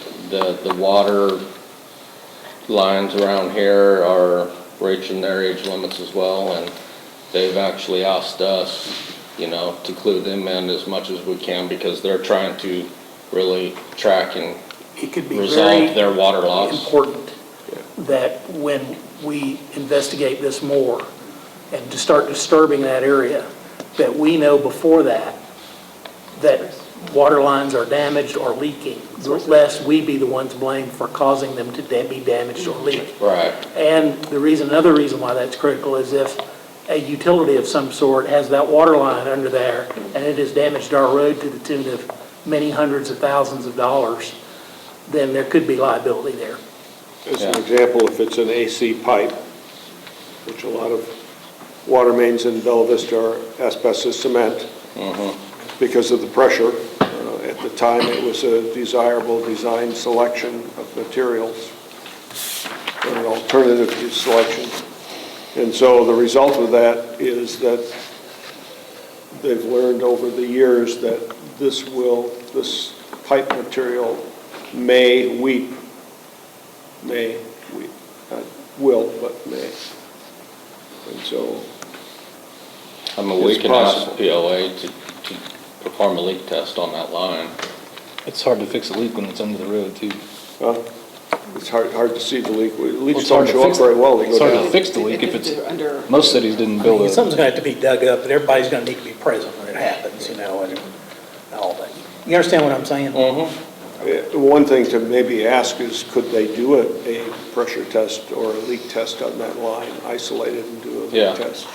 That And would we tell can- us, if there is a problem there. We 'Cause I can- know there we can was a break there. a Get into serious those break. things once we hear back from them on the scope of services and go from there. But if it's something we want to keep proceeding with. Is your report digital? Yeah, can we get a copy of that? Or is that- You have a Yeah, good- Is that digital? we can email it out to you guys. That'd be great, thank you, Dan. 35-page, Light read. pretty technical. So, sorry, and so there's not really a risk with like all the spring flooding that we might have, there's not really a risk? It's one of those things, you know what I mean? It's not right, There's It's an element of failing. common sense about the way that looks, but. and where it's going, how That- quickly it's Right, deteriorated. whether that was, they feel confident that it's not gonna slide out or not, the state it's in is dangerous. Yeah. But you guys are monitoring it, so if the road closure needed to happen, we would do so. Yeah. Yeah. for an Just worried immediate about a emergency, washout, yeah, yeah. absolutely. So in the event that the bill comes back and it's like $1 million or $2 million, can we get quotes on a short-term fix and then a long-term ultimate fix? Because I mean, it would be going back to the drawing board and May not be many re-engineering. choices. I don't know that you Depends on want how to much look at money a they're talking temporary about. fix, No. because construction costs, first of all, are like this. The other Tomorrow's going to be more expensive fixes, than today. the other fix types weren't favorable for this scenario because of the shallowness of it. The other two fixes, the soil nailing and the geogrid restack, is more desirable in a scenario of 15 feet or greater depths off of the bedrock, for one. But with the geogrid, it's still really not going to much matter because of the slope of that rock. And the initial layers of that rock are chatty and crumbly as well. And so you really need something driven down into that rock because of the degree of slope to hold that all back. So the other options they gave really are not feasible. I mean, they said that they will work for a time, whether that's our careers or not. And I mean, that's kind of why we're here, because somebody else way back when didn't do it right. And now we're here, yeah. It's not my style to push that onto somebody else down the road. Is that similar to what was it, Sunset? I mean, was it the same type of erosion problem? It would ultimately be the same end result, blowout. Yep. That one was caused by little different things going on, but it would be the same. But I mean, but the topography is the same. I mean, it's basic, same bedrock and, okay. But wasn't Sunset an exposure of that face because they cut into the embankment next to the roadway and they didn't protect it? They shallowed it up. They didn't protect the embankment from the erosion. Yeah. A whole different kind of scenario, maybe. So that's where that's at. Okay, well, thank you, Dan. All right. Appreciate you guys. Good report. It's not great. Good quality. Yeah. Good Yeah, quality good report. quality, right. Okay, M is planning grants for 2025, Planning and Development Director Taylor Robertson. It is grant cycle, and so staff is preparing to submit 2 projects to 4 different grants. One of them I kind of touched on a little bit during the resolution discussion of the grant that we got last time we applied. Last year in 2024, we applied for a planning study to reimagine Bella Vista Way /71. We did not get that. However, staff, it is our #1 priority route in the plan, in the comprehensive plan 2040. It's a Vision Zero high priority plan for transportation safety, and our 2015 Trails and Greenway Master Plan, it is also a priority route. So all of the plans that we've adopted say we need to do this. So staff is going to beef up the application, pending you guys approve that we apply with this, and apply to the RDOT Transportation Alternative, which is the grant that we got for the education outreach that we're doing, and what we got denied last time. And then we're going to apply for the Regional Planning, the long one, Surface Transportation Block Grant Program, and affiliates as well. So that's the plan to submit that. The cost came back for estimates I'm looking at still the same as last year. Last year was $388,000. After reaching out to some firms, that price is still, that is still the estimated cost for something like this to reimagine it. So both grants that we apply for hopefully would get one. 80% would be covered by the grant, which would be around $310,000, and then the other 20% would be the city's match. However, staff plans to, just like we did with the outreach program, to apply with local grants, such as the Walton Family Foundation. There has been discussions on this one already. Some of us were shocked that this didn't get awarded. So we're trying again. Multiple entities were shocked that we didn't get it. So I think there's some interest there. Should we apply again, is what I'm saying. The scope would basically be looking at from the Missouri line all the way down to the Bentonville city limits down there, where we share the line, where Lake Bella Vista is. Reimagining it to provide multiple modes of transportation, not just 4 lanes of traffic to provide the shared use paths as well as sidewalks. We would prepare a cut that would show that, what it would look like all the way up, and submit that. It's aligned with what other cities are doing in the region. It's aligned with the regional plan, the regional bike and ped plan. Other cities have been reimagining, or some of them are already starting. I know Fayetteville's got a 71 planning, land use plan and zoning now. Actually, they just created, their city council just adopted and approved a new zone for their 71 project that they're doing. But everyone is reimagining 71. It's no longer the interstate. It is now a viable source for the community for multi-modes to get you through city to city, not just from one point of the region to the other region. We have I-49 to do that now. So it would include data analyzation as well. We'd be looking at the current state of congestion, possible relief situations. We'd be looking at current dangerous intersections as well as responses to provide relief to the dangerous intersections. Of course, is Vision Zero. Public involvement would be a heavily portion of this grant. And as I noted, that's all the plans that we have adopted are really wanting us to do this. So I could go on to the specifics of the action goals that we have in our comprehensive plan, but the due date for the first grant, which would be through regional planning, is April 3rd. So that is this month's last chance to get approval to apply to that. The Arkansas Department of Transportation Alternative Program will be, the deadline is April 30th. So we have another month to prepare for that one. So the first wave is coming up here pretty quick. The second project we're wanting to submit to both of these grant opportunities is basically an upkeep. Our 2015 Trails and Greenway Master Plan is now 10 years old. Its 10th birthday is next month, April of 2025, and best practices.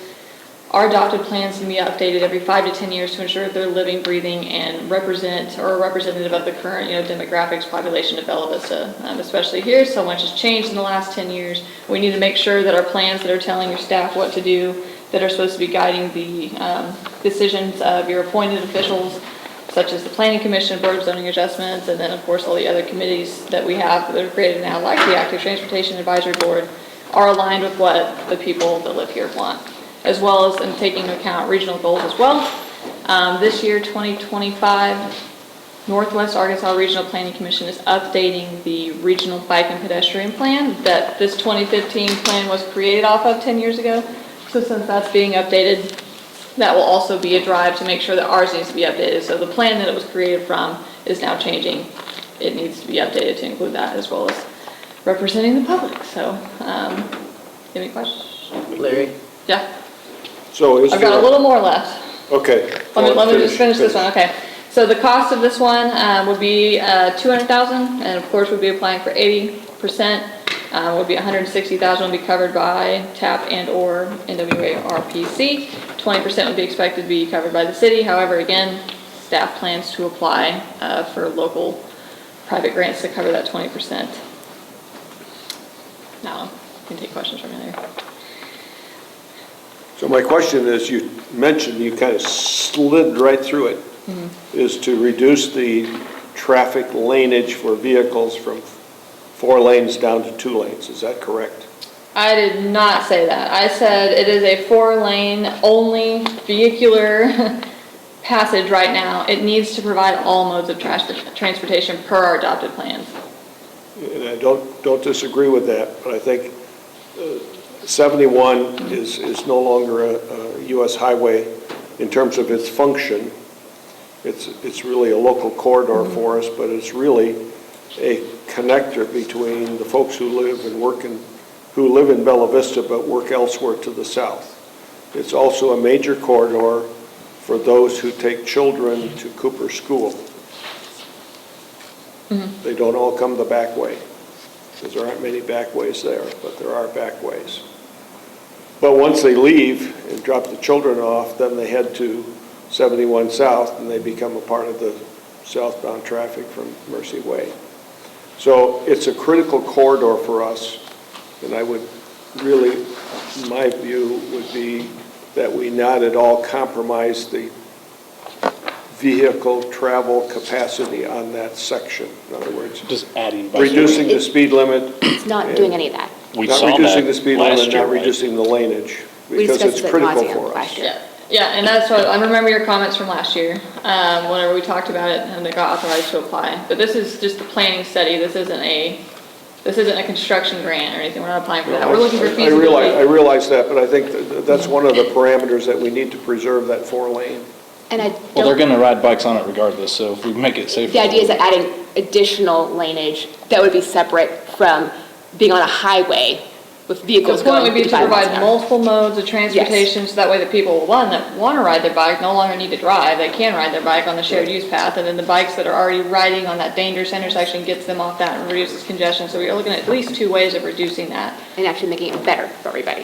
But again, that's what it would tell us, it would, the study, the whole point of the outcome would be to provide recommendations onto how to reduce congestion or reduce issues while increasing modes of transportation. So you're just, I was thinking they were gonna lessen the lanes. They were never, that's never been I studied. think it's only because it's critical for our folks who live here, and we're gonna have more folks who live here, we're gonna work south. Correct, and We're we a discussed bedroom this last year. community. you're just looking for approval. To apply. For a study, yes, that's great. So, To apply for a grant, that's it. to tell us what we should. well, we don't need to get in the weeds about every No, single we thing. don't, but we need to understand that that's not. Well, I part of our understand goal that, to but reduce that's, the 4-lane. we don't know until we apply. No, I understand. Yeah. Okay. Yeah. Thank you, Taylor.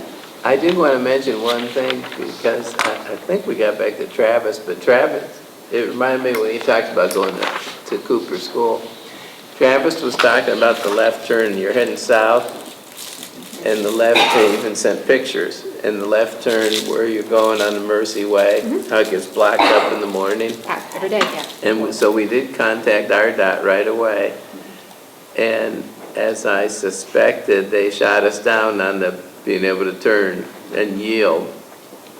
But they were amenable to having us adjust the timing on the left turn, because you were saying nobody's coming the other way. No one can go into the Well, then you left. can steal Right. some of their time and have a longer left turn. Yeah, so their reasoning was, and correct me if I'm wrong, Taylor, that there is an obstruction, and the only I can see perfectly, I can see all traffic, the only obstruction is maybe a little dip in the, I'm no Like they transportation engineer, but I've driven a time or two, and They sent me a little chart. yeah, I about sit in that yeah. light to go left to drop my kids off at school, and there's no cars coming. Day. I mean, I could see almost to That's the why I interstate, cut and there's no through cars Allen's coming. parking They lot. could change how they operate that left turn lane. Well, I just suggested we do a yield A to yield. oncoming traffic, like. Yeah. Like every other Like every other stoplight in the intersection. world And they has, said, they said we can't do that because there's an obstruction. There's not enough sight distance to provide Yeah. a left turn like How much yield. sight do you need? Because of that other left turn lane that turns into that shopping center, like there's, That nobody ever is You're in. talking about like a flashing yellow now. yeah, like Where a they- Yeah. yield Left instead of yellow. a permissive left turn, but there's not enough sight distance in order to provide a yield left turn. They could fix that. That Going was, southbound? that was the reasoning. But the timing would Are make you- a huge are you going difference, southbound? especially Oh, if nobody's yes. coming the other way. Yes, Every- going southbound, Make that taking a way left on longer. Mercy Way. It's from- every single Yeah, day. you cannot turn left my life. unless you have a green arrow. I know that, right. And I suggested we make it to where you can turn left. Put a caution arrow, and the rest of the time, Just like because a lot of every times you other- don't have traffic. Yeah. They And I won't let can- us do Backs up anything and through then there. you Yeah, only and I have can one see lane of from, traffic. I can see Yeah. miles that there's not oncoming traffic, but I still have to sit there and traffic's been backed up And you because of just that. like, So, yeah. I know, I've seen a lot of people run that light, and I Over don't and blame over. them. It is a safety issue. I see that in the morning as I'm in the far right lane, but people are trying to get over, and then people still want to use that middle lane, but people are trying to get over. It's definitely Well, one of the harrowing. other bigger safety issues too is instead they just cut through by Allen's. Sonic Allen's. Yes. And And then that's there's a a stop huge sign issue. there, but it's definitely not stopped, and then you have to, And that's where you have to ride your bike to But- cross the street there. Yeah, but anyways, Taylor and the mayor were pretty rapid with getting a hold of RDOT. Yeah. Well, she's going to be able to retime the light, right? Well, so our engineer consultants are currently, they're starting that, they have to do a study, so they'll, look at their counters out there and clock and see if a retime is possible, then they'll propose, 1 or 2 proposals to us, and then RDOT will want to review those proposals, before we move forward with one of them, so. it would make us a joy. But it would be nice if we could make it better.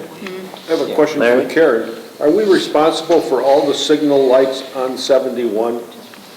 Do we pay for That's Taylor. those? That's Taylor. Taylor. Or you? Yeah, we oversee all We the do. lights, so we oversee the maintenance of them, but when the time, it's interesting, so the timing is RDOT still wants to be involved. Timing is RDOT's definition, it's not ours, but. They want to be involved, but we have a contract that oversees timing. So we have a traffic with TLS, and then we have a traffic with, or we have a. Does this involve us taking over ownership of No, 71? No. This is just a feasibility study. We don't want to take over ownership. Yeah, that was the original, back in the day, that was the original, and I was always afraid to do that, especially after they told me what it would cost, and now I guess RDOT's more willing to keep ownership, so. Let them. Yeah. Okay, thank you, Taylor. Okay, and we have already done, that was Shay, covered that.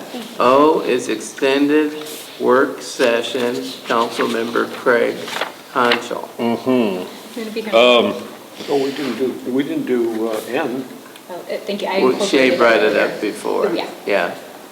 She brought it up when we were talking about email I that. wanted to share. Okay, if we've talked about that, I'd like to bring up an issue under N. Oh, okay.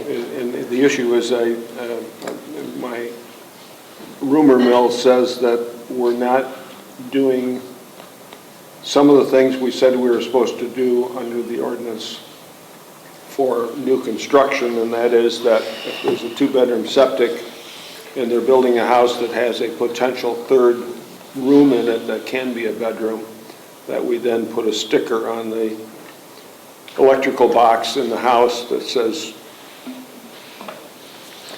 two-bedroom, or if it's three-bedroom and they have a fourth room in the house, that it's a three-bedroom house. So that sticker is on there. The rumor says that we haven't been doing that. We haven't been putting the stickers in, or we haven't been requiring the deed restrictions if they have such a situation. Is that true? We've been requiring the deed restrictions, and the deed restriction comes into play when there's a possibility of an additional sleeping room beyond what the plan is showing. And it can be 1, 2, it doesn't matter, anything beyond what the septic system has shown is acceptable for the property. So if there's a two-bedroom house and it's got an office or a library, it could be a sleeping room, there'll be a deed restriction. So what about the sticker on the electric panel? I can't speak on that. Because that was a part of our code. That was going to be a sticker on the electrical panel so that evidence visually was there for anyone who saw the house, viewed the house. I'm aware that it was part of the code. I haven't gone out and verified that those are going on the panel, so I can't speak on that. So I'm aware that it's part of the code. So who would do that? That's the fighting over that, you gotta do it. The inspectors on the property who are doing their inspections would be, Well, normally it's done before final inspection when you give occupancy. that's what I would expect to be done before final inspection. So are your people doing that? I can't speak on that. I can't guarantee that they are. It hasn't been a top priority that I would have addressed it right now, but I'm aware of your concern for it, and I can check into it. I think it's critical that we make sure it's done. It's part of our ordinance, first of all. If you're doing the deed restriction, that's only half of the battle. It's only on houses that have septic systems, it's not on all houses. Right, it's only on houses with septics. I suspect I heard from the same folks, because I understood it a little bit differently, that they're selling these houses, and some realtors are advertising for 3 bedrooms when the Department of Health. Linda. That's a whole nother part of the story, that the realtors are listing them, and they claim that since we put the, the owner's, no, the owner's, what do they call it? They confess that the building is a 2-bedroom septic, so they put that in there, but it's a 3-bedroom house they're selling. And so they're falsely issued. Well, if it has a closet and a window and a door, then it could be a bedroom, so we shouldn't have approved that to begin with. They're calling it even without a closet, they'll be like, oh, it's a media room or it's an office. We know they're putting a body in there. It's a 3,000 square foot house. The way our ordinance works is the solution is to put the sticker on the electrical panel and to have the deed restriction.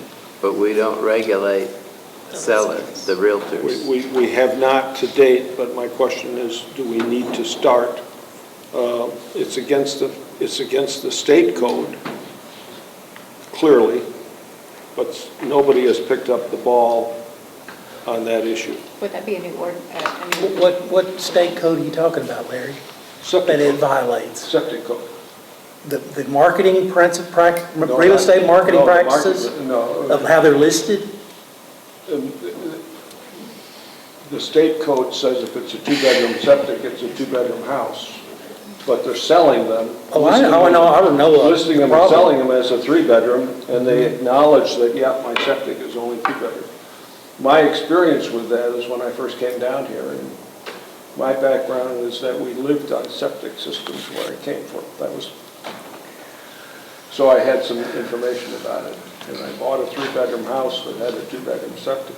I would just, we may, but one person calls a couple of y'all, and we've got a 6-month debate about a new law. And there are 30,000 people in town. I always want to make sure we have perspective. I'm not saying it, but one person may be enough, but I just want to make sure we've got enough perspective on the true nature of an issue before you take your valuable time and others' valuable time to do a difficult ordinance. Yeah, and I don't know if our current ordinance allows enforcement of that issue. We've taken the steps to notify the public. We consciously took an effort, if I recall, that we were only going to not try to regulate how they sell them or what they say in the real estate contract situation.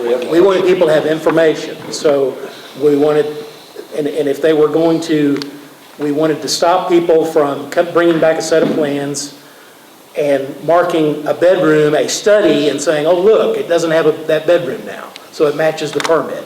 So we created the deed restriction process where when the building official determines, no, that's really a bedroom based on the code and the determination, say, well, no, it's only going to be 3 bedroom, then execute a deed restriction and we will let you build that house. And then that's traceable in the chain of title so that people know, or on notice, that it's a 3-bedroom house, that it has a 3-bedroom sewer permit, a septic permit, and then on the new construction, putting a big label on the electrical box that says this house has been certified for 3 bedrooms by the health department, and let people know. And then after that, it was going to be buyer beware. You have the information, you have the ability to find it, it's in the chain of title, and obviously that only deals with new construction. So you've got these older houses where people are doing this stuff still, and we haven't addressed that. What you're talking about is regulating the real estate agent business. I'm a little concerned about how far we get into that, about their sales practices, how they list a property. They've got a lot of rules. They're regulated by the state. I'm not even sure we could go that far because it could be the state is sort of in charge of that. I believe that if we try to do that and it's not clear that we have authority, we will get sued. Not to say that we shouldn't do it, but it's going to happen. And so, but also, people need to understand too, and I don't want to take more time than I have to. Just because they can't come to the government and get a remedy doesn't mean they don't have one. They can talk to an attorney. I bought a house. You fraudulently listed it. It's not what you told me it was. I've only got this size septic tank. It's not for what I need. I'm suing the seller. I'm suing the agent. I'm suing everybody that ever saw the house. And I'm going to go to court and I'm going to get my money back. Or I'm going to get remedies. They can always do that. And in these isolated situations that you hear, that might be the best thing for them to do. But we can't provide a remedy for every wrong. And so, I can't speak for the 6 on the council at that time, but I think they struck that balance. I remember it took us about a year to get that passed. It was quite a struggle. The issue is reared its ugly head again. You probably got a call. I know I got a call. I can just bring it up. No, that's great. Good discussion. Okay, the next one is extended work session, Council Member Craig Honcho. Okay. This came about, well, I mean, I've been considering it for a while. With the new council members and the things that we have going on as a community, with the freeze and nickel type thing, and just to avoid any kind of FOIA, problems. And it's, just like Shay was saying earlier, I get worried when, let's talk about it, when. This is when. So that's my thing, is that if we want to have a little bit more of a collaborative effort to do things, if we have an extended work session, the news is here, media is informed, everybody knows. If you want to have a little roundtable meeting off to the side with your constituents, everybody knows. That's the only concern that I have, is that if there's things that we need to discuss as a group, and the mayor wants to go home or whoever wants to filter out, we have access to, that type of communication at large that everybody knows about. And for the sake of transparency, because I don't think, if we, and I'm not taking jabs at anybody, so please don't misinterpret what I'm saying here. I'm just saying that I think for the sake of transparency, as far as I'm concerned, I don't want to get FOIA. So this is just an effort to maybe give a little bit of extra time to council members or staff or to the public to interact and, collaborate. Just something to consider. Are you saying after the meeting ended? Yeah, after this. Becky, we discussed this after the last council meeting, while we were still in session, like we were in the room.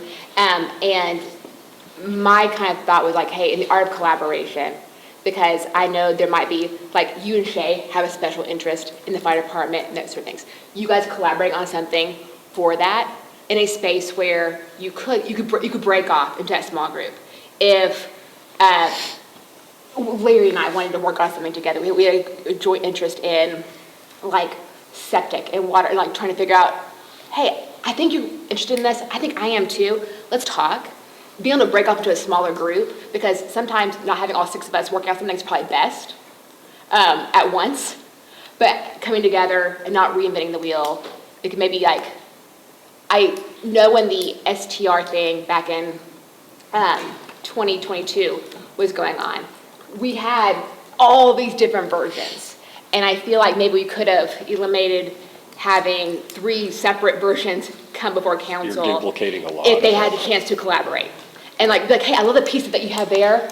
I don't like this part though, but this piece is great. Right. And be able to collaborate in an open way, opposed to maybe like having to schedule and putting this onus on Wanda to be like, hey, Wanda, Anna and I want to go discuss this, and hadn't have a public notice every time we wanted to go discuss something, having it, there's one monthly chance for us to all break off if needed. I'm still having my private roundtable discussion for citizens, but knowing that like Travis and I, if we wanted to have a Ward 1 one and meeting with constituents, we would go through Wanda with that and like that public meeting for the collaborative nature. But being able to have small groups work on things, because we are better when we work together. And what I think it also could provide is an opportunity to give a topic per month, and then there's a lot of interested citizens that may want to come in to be able to listen to the conversation or be a part of it, instead of maybe that citizen reaching out to 6 different people, and then we all tend to go to work on something. This would allow for maybe whatever, to your point, whether it's septic or, whatever, it allows us to take that extra 15 or so minutes to talk openly and legally about a subject, and certainly for the public to be aware. If people were breaking off, I would want to record that. Well, it all has to be. Does she have to record it? Yes, she has to record. Okay. So that's why picking maybe just like 1 or 2 subjects. That makes sense. Instead of just broadly where you, Yeah, and you I'm go not- over there, you go over there, so maybe next month it's, Or done. like- You What can can we do do that now. about? I mean, you always, I'm talking too much this evening, I'm catching You're doing myself. great. We loved it. But these work sessions have become so much more formal over the years. Because we go over the agenda, and I know many times I've said, look, save your debate for the meeting and all that, and that okay. But, there's no real thing you have to accomplish at a work session.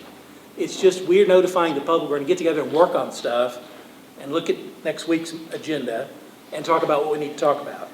And as long as we're here talking, and if we've sent the public the notice, they knew we were gonna start doing this at 5:30, you can keep going as long as you want.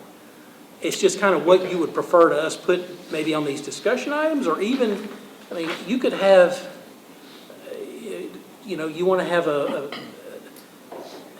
citizen back and forth, or a Q&A, or, you know, whatever you want to do, like at the end or something, you want to call it something other than a discussion item, you have flexibility. You don't have to pass an ordinance to do any of that. It's really just a matter of us just putting it on the list so everybody knows what we're going to do. Put the subject matter down and then. Sure, you know. Yeah, and I wasn't advocating an ordinance, I just didn't know if we could, I didn't know if we could work beyond as collaborative. If you want to break off in separate groups, that gets a logistical Okay. problem. I didn't know. You know, legally, you probably could, as long as every part of it's being recorded, Okay, and you see what I'm saying. So yep, I didn't consider that. it's kind of your pleasure and how you might want to do So it. if we chose one or two topics and put them down at the end here after the adjournment. Like we do example. Well, I mean, we've had several topics tonight, but, I mean, it kind of depends on if you want to get into a different thing, like I want to have a citizen discussion, or if I want to, Citizen input. well, yeah. But if you told the citizens you're gonna do it at the end, they don't know. No, They it don't wouldn't know when be. the end is. And I feel like it's citizen, like, in a discussion like around, I've been They doing, have to have a lot of endurance to Like, make it to the end. I've sometimes. started hosting Well, they wouldn't come roundtable. at the beginning, they would, you know, tell them. Well, I'm not sure, we don't have a tremendous amount of citizen participation in work sessions. But, In like- fact, tonight, I don't even, do we have don't think we any have citizens that are just anybody. here to? Oh, you don't count, Linda. She's an But elected, that's sort of the goal, is if there's Citizen over passionate. there. He's a citizen. Fine. she's an I appointed think official. citizen input at work session could be a slippery slope. I think No. so, and I feel Yes. like having it, because I like hosting like a roundtable, so I can have a discussion with citizens that can spur and like, hey, it's like, we're having one in April, and our April one's gonna be about like trees. I want to talk to Mason Tree Advisory Group will come. So we can discuss things like that are concerns, or questions, and solutions, or what's happening, and get ideas, and then that could be a jumping off point to be like, okay, X, Y, and Z.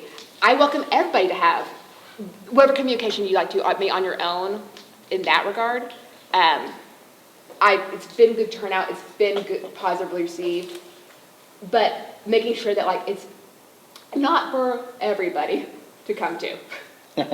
Please So don't the come. important, You guys, please don't. you can have an event with your constituent, any of you can have an event with your constituents that's just you. What the rest of you need to know is that if you all want to come, then, and that notice didn't go out, then you got a problem. Yeah. So, and that doesn't need to happen. So I'm not going to speak for anyone, but you can always inform the public, because you probably want people to come to your thing, Yeah. and you've covered the bases. You know, you could Yeah. just say, there may or may not be other council members at the meeting. Well, we have to record it. But then we And need you'd have to record it and like get it, and that, there's more that want to, there's like different. But if you just want to have I'm going to take a room in the library and meet with a dozen people, Yep. that doesn't have to be recorded, you can do that. And that's what I love, Okay. like a non-recorded meeting on that part. May I say something? I do not mind at all, reporting out to the news. It takes me about 5 minutes. Okay. So that, just know that it is not a big disturbance. I would much rather that we all, fall under FOIA, and I would be happy to inform the press. I think the part that gets more difficult is the recording. Yeah. So, but just sending it out to the press is easy, so. I don't know if anybody legally can record besides me. Well, that might be a question to look into. Someone but- with the city would need to record it, I'm not sure, but, and then that recording needs to be retained. Right, no, it's. Doesn't have to be transcribed, there don't have to be minutes, it's nothing like Yeah, that. retained for a year. Yeah, I already think I know the answer to that question. Would not be wise on my part. I'm ultimately responsible, so. And so let me also say this, because what inevitably can happen is if you had, let's say we sent a notice and maybe there were a couple of you at a meeting, but then it becomes a discussion about who's going to run for office again next time.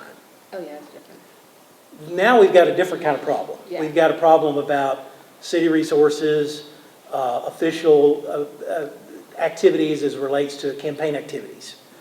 And so, you know, you're going to have a meeting, say, in our conference room. Now, all of a sudden, we've got a problem because now we've got a political event in the conference room, and we don't allow that. So, can you see how it can become very unintentionally become a legal thicket? And so I just want to caution, it can definitely be, somebody brings that stuff up, say, we're not here to talk about that, we're talking about policy, we're talking about, you know, but you've got to be vigilant about that stuff. Because it will not only become a violation, but it will become a tool, a political tool to be used against you or for you. It'll be the scuttlebutt on the internet, it'll be stuff that will be distraction from what you're trying to achieve. So I just encourage y'all to, you all know that, but Well, that was be the careful. thrust of why I wanted to talk about that. Yeah. I didn't know if we could or not, so that's that. I think the thought is probably a desirable thing that we could add a list of things or a subject. I don't know if you'd want a lot. Something to think about. Well, sometimes when I come to these work sessions, things happen since the deadline to put out the agenda that I would like to talk about, but it was past deadline when they came up, so. For the work session, you can still talk about things. You just need to talk about something, that's not a big deal. Yeah. Well, Mr. Mayor, Mayor Flynn, I have that extra from Councilmember Hart. Remember, we talked Yeah, about I how have that it was, down you have it as- down? as Okay, letter that's Q. good. We have a crucial one to cover first. Yes, okay. Get it on. So we can interject if we have a last minute subject. Yeah, particularly on work sessions, not so much on the meeting. Not during a regular meeting, that's not really an option, Yeah. but if you're sitting here and you've invited somebody to say, come to that work session at the end, I'm gonna bring it up, and I'm gonna ask you to say, that kind of informal stuff, that's what the work session's for. Okay? And we it's still good, I think, kind of make an agenda so people see what's what, but yeah, it's okay to, Putting it on here ahead of time allows everyone to give it put it under the pillow and think about it and say, do I like that, don't I like that, have I had complaints, do I not have complaints? so letter P is a lease, Mick the Frog sculpture, and this is an example that I realized at the last minute, Demra had sent this to me. The artist, because it's a lease, council has to approve it, it's only $1,800 for a year, but I didn't get a chance to talk to you, Jason, but I was pretty sure I don't know they had Mick, the frog. to, I had to approve, Was he the cousin they of had to Kermit the approve Frog? leases. Actually, we do have to approve leases, yes. It refers to The council Mick does. Jagger, the artist was a big Rolling Stones fan. So now we have a sculpture that doesn't look like Marilyn Monroe, and we have a sculpture that doesn't look like Mick Jagger. So There you go. anyway, so Mick the Frog is replacing the one that the artist sold. One of the reasons the artists do this, and they rent sculptures out for $1,800 for a whole year, is because well, first of all, the artist gets exposure, but also a bunch of people see it and somebody might want to buy it. Yeah. And they even put prices on them ahead of time in case we want to buy it. We bought one, but the prices vary quite a bit. So some of them are pretty high. Anyway, so I sent this, I had Wendy send this out to you by email today just so you can see what it was, but it's a lease, so it's going to be on next week, and I just want to give you a little warning. So then the next one, not on the list, is Q, which is Travis Harp. He pointed out to us we neglected to put this on. He wanted to change the way of choosing committee members. Do you want to talk about that? Yeah, I have just a little discussion on the art piece, but, and it's $1,800, not much, but if we're $750,000 in the red and can't hire essential workers, or it's, you know, hard to afford that, then I have a hard time spending money on art. If we can't even, you know, do life safety stuff, that's all I want to Yeah, say. we have had people bring that up about art before. Yeah. I'm assuming that the commitment for the P item is that we have a budget somewhere there that says we're going to continue this lease process and the money is. Yeah, it's replacing It's one budgeted. that the guy It's sold. budgeted, so it's not something that's new. But that's a reasonable point. I mean, people brought that up to me before. Yeah. I have a theory that the aesthetic part of a city is very important. But $1,800 is a But, big difference from. And I also can't hire someone for $1,800, but point Right. well taken. We've got to watch every penny, certainly. Well, I think classic example is the open road thing, where you fight and fight and fight and you have a budget and now it balances and then something bad happens, right? I mean, The road. yeah. Go ahead. Yeah, so I've mentioned this before when we were together at some point in time, I don't know. I mentioned it in a city council meeting, did a survey online that was pretty popular in my favor. But anyways, just as a city council member, just speaking for myself, if you give me one person to vote for a board, a commission, or whatever we sign off on as a city council for your appointments or for whoever is appointing these people, I'm really inclined to vote yes for someone if I don't have other options, even though maybe they're not a good fit, maybe for whatever reason, and could always come back, well, the council approved it. Well, we didn't have any other options. So I would just like to suggest, and I don't know if it's in the form of a resolution or an ordinance, or if it's even possible, but to give the city council members the top 2 or 3 applicants of each position that you're asking us to appoint. That way we actually, have a choice and we're not rubber stamping. Yeah, you had mentioned that before. Wendy, did you want to say something? Yeah, I love the spirit of this. This is having an appointee or an option presented by, only one option presented, it kind of goes federal down. Like, this is something that happens at all levels of government. Do I like it? Particularly, no. But I'm afraid that if we do get to a point where it's debating between 2 or 3 candidates, it will become a popularity contest. It will become a thing where, well, I happen to, go to church with them and they're a good person. Are they best for the job? Someone has more better qualifications, but I really like them. I'm afraid that's going to become the case. I did, though, love seeing the rubrics and seeing all the applicants and saying, hey, we had 30 applicants for this, and this is how we scored it. And this is you can see why, and you're like, oh no, when I read through it, I'm like, oh, it makes total sense why you scored Jack so high up, because he was a better candidate, in my opinion, based on his resume and what the staff agreed. I'm afraid that if we do this, I love the spirit of it, that it would become a popular contest or more complicated than we would need to have, also because we have to have a consensus, and there has to be 4 of us agreeing on that sort of thing, and I'm afraid that it's going to be hard to do so. I'm not sure. It depends upon who the recommendation might be.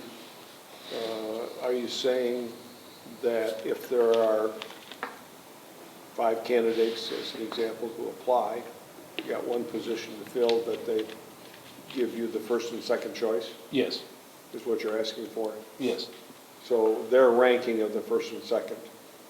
And if you recall at the last meeting we appointed the planning commission guy, I voted no on it because I thought based on my conversation with him, he was way up here and his workload would be way down here. He would lose interest before he really got into the program. That may not be the case, but that was really the impression I had. And so I didn't think he was the best choice. When you looked at the rankings, the 4 staff had identical voting or results. So was that an independent conclusion, or was that a group conclusion? So you have to ask that question, and I think it was a group consensus, not an individual one. Or you would have seen other ones in there, not 4 on 1, okay? So I'm thinking that maybe the assessment, the evaluation, was not an equitable one. Well, I'd like to say a couple of things about this. First one, this is really like the federal government. The president picks his cabinet, and then the Senate vote, advise, and consent. I do think it's not a bad idea for us, if you guys like to see the resumes and whatnot, we wouldn't have to change any ordinances. Right. But, all kinds of things happen in different committees. For instance, in the art committee, 10 people apply.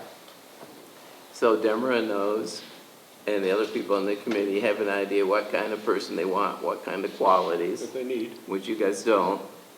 and then they pick out 3, and then they interview them. They're not just looking at resumes and picking somebody, is my point. And in the case of Taylor, what happened with some of the applications is she knew them personally. She'd worked with them for a couple of years. And it's not like, you know, I mean, they were with other companies, but she'd worked, you know, she was familiar with them. And it's not like, oh, I'm familiar with this guy, I'm picking him. Sometimes it's, I'm familiar with this guy, I'm not picking him. So if you guys are gonna pick, what's she supposed to get up in a public meeting and say, oh my gosh, don't pick Joe Dokes? I mean, come on, it's impossible. And are you gonna interview him? How are you gonna interview? They'd have to interview one at a time with each of you, or else you all interview them. And you know, in my eyes, it's 1 or 2 of these committees that are really important, and some of the others maybe not quite so much, like the Planning Commission is super important. And some of these others, I mean, well, you shouldn't be wasting your time screwing around with this, frankly. You got all these big problems, big problems, big money things to think about. And you're gonna worry about who's on some little commission, you know, it makes no sense. That's my view. Some of those committees, while they're standing committees, are not critical to the city's future. Well, the other thing we're tending to do, which you've probably noticed, is more than 50% of the time, we're reappointing somebody who's on. So when somebody volunteers and they've shown up and done a good job, you know, there may be somebody a little better, but I hate to tell the person, oh, well, you're out, thanks for volunteering, but we found a guy who's a little smarter now. You know what I mean? So usually we let them stay on if they're willing. And a lot of times people have had enough, you know, different things happen in their lives. And Planning Commission's a good example. Linda Lloyd wanted to be on again. And the other lady, Susan Duell, had things going on. She got a job, well, she works full-time. Then she got a job teaching part-time at University of Arkansas. So she was like, no, I've had enough. That was fun. But so then we picked somebody else. Plus, if you look at the quality of people we're getting and picking, you know, it's a case of if it ain't broke, don't fix. Some of these people, their credentials are unbelievable. I look at them, I say, I can't believe we're getting people this good. And that many of them, too. Yeah. And also, I would say that the federal government's not always the shining example of how we should operate, so. Quite much, not. But- Legally, let me tell you what, you asked what it would take, so as we've created these various commissions and boards over time, each ordinance that created them dictated how, you know, the membership, how many people are on this board, and how the membership is determined. So we for everything we've got, there are exceptions, but the mayor appoints with the approval of the council. So, I mean, it's basically the same thing, but, so if you say, we want to see the 3 and pick the one we want, then the council's appointing, and you're taking the appointment power away from the mayor. That's really what you're doing. You're allowing the mayor to present 3 options, and then the council makes an appointment from the 3 options or something. That's something you legally could probably do, but that would be unlike anything I've ever seen at the local level. I mean, that's part of being the chief executive, is to make appointments, and then your say as to whether approved. But not this mayor, but you get some mayor that appoints somebody like, oh my, you know, what is this? We don't want this. Well, then you've got a veto over that. You can say no. I don't know who it's going to be, but it's not going to be that person. And so that's how it's been structured. But how would you change that? Every ordinance that created every one of our advisory boards and commissions would have to be amended to amend how the membership is determined. And how the appointments. And who makes the appointments. Now, there is, and the biggest example, and I don't want to dwell on this, but as a council, the council does appoint its own members to the A&P Commission when you're talking about the positions, and we've discussed that before. But even on the A&P Commission, that commission itself appoints who they want with your approval. So it's not, you don't get a say in that. So I would be okay with even moving it to something more like that, where the tree advisory board, they appoint their own members and take it out of the city's hands. Well, but the A&P Commission has its own independent legal authority. Yeah, we have. And these are advisory boards we're talking about that really they can advise and provide information and provide a forum, and those things count, but they really don't have the power to do anything. They can't enter into contracts, they can't spend money. They're very limited in the authority that they have. And so the A&P is different, and then we're governed by state law on the A&P Commission. It tells us how that's done. And it's very specific on who Yeah. is on it. Like, it has to be this many members Yeah. of this. Exactly. It just is exactly. And we in some of our advisory boards, we say, they need to be a citizen of the city, and I can't even think of what all, we got the tree advisory, we've got the Library. arts council, library advisory, Trails. active transportation, and they're all pretty much appointed by the mayor, approved by the council. I would be even fine with just saying the mayor can appoint them without council's approval, if that's an option, because I feel responsible for rubber stamp, if I don't have any idea who the. You can do that too. You know, it feels wrong voting for something that I have no idea about, and, I don't like the way it is now. If everyone else is fine with it, then I won't bring it up again, I but. feel like knowing and seeing the rubric of the applicants and saying, hey, I'm appointing, Linda Lloyd, whatever, and here's like the rubric and here's the applicants, and like, so we can see like how the staff or whoever governing or whoever selection committee, how they got there. That way we can be like, oh, okay, like I see it. Now, if we still disagree with that appointment, we can vote no. We can't say who's going to be in there. And You so, keep voting no until the person you want is Yeah. put forward, Well, we also now are receiving the applications, so there's nothing that says we can't reach out to that person and have a conversation. If you're seeing someone come across and you're like, oh, I don't know if they're going to be good for this, we can reach out and just have a but we would see conversation and them. meet with them. We would see them after the appointment has been selected. Well, but before you vote on it. Before we vote on it, yeah. But Shay, how would you know, I'm sorry, Anna, how would you know if you didn't look at the applicants, all of the applicants who say, well, that one that they're proposing might Yeah. not be the If best? if it's important to you, you would take the time to look at them all. Well, did you like getting all the resumes? I mean, Yeah, I looked I thought at it it. It was beneficial. informative, Yeah. yeah. And just to know like, oh, why these people were the best choices. And like, especially the Arts Council, like, she was incredible. yeah. I was like, are you kidding? Like, yes, give her the job. And so it made it easier to like, be like, and felt secure in voting yes for somebody.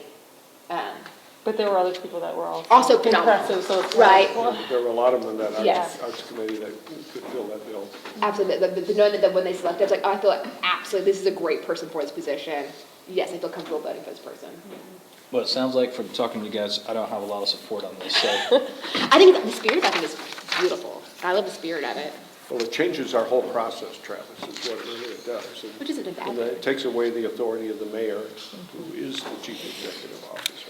Well, I even suggested giving him the full authority. and Don't like taking- that either. But you approve his appointments all the time. No, I think the only one that said no was Larry, and that was for, One planning yeah. position. So if we approve him and go back and look at Wanda's Because, information for well, history of Bella Vista, they've always been approved. Because like I do trust Mayor Flynn, I don't know who's always going to be in that seat. Yeah. And so in a protection for our constituents as well, if we somehow get a real crumb of a person in that seat, knowing that, hey, we have the ability, it's not a dictatorship. It's like hey, this is who I think is best based on the information that's given, then we can be like yes or no. But if we like no, why would you have that person? That's a, I don't know. Like it's a bad, yeah. Well, next week, we're going to start that process and have somebody from the tree board, right?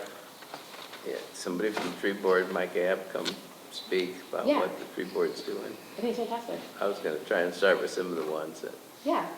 The mic is maybe we know a fantastic. little less about. Next week. Yeah, we're trying to do it at the real meeting instead of That's the for the work public. session. Subcommittee, commission. So more yeah, people yeah. will see it. And so we that know it's way. happening, and like, so we know it's happening too, like, Yeah. the mic's fantastic. Okay. Well, that's all I have unless somebody else has anything. Thanks for your participation. Happy St. Patrick's Day, everyone. Craig, no extra innings tonight? What? I said no extra innings tonight then? No. So like, I felt like 2 hours and 21 minutes. what would people like to say? some of y'all talking about.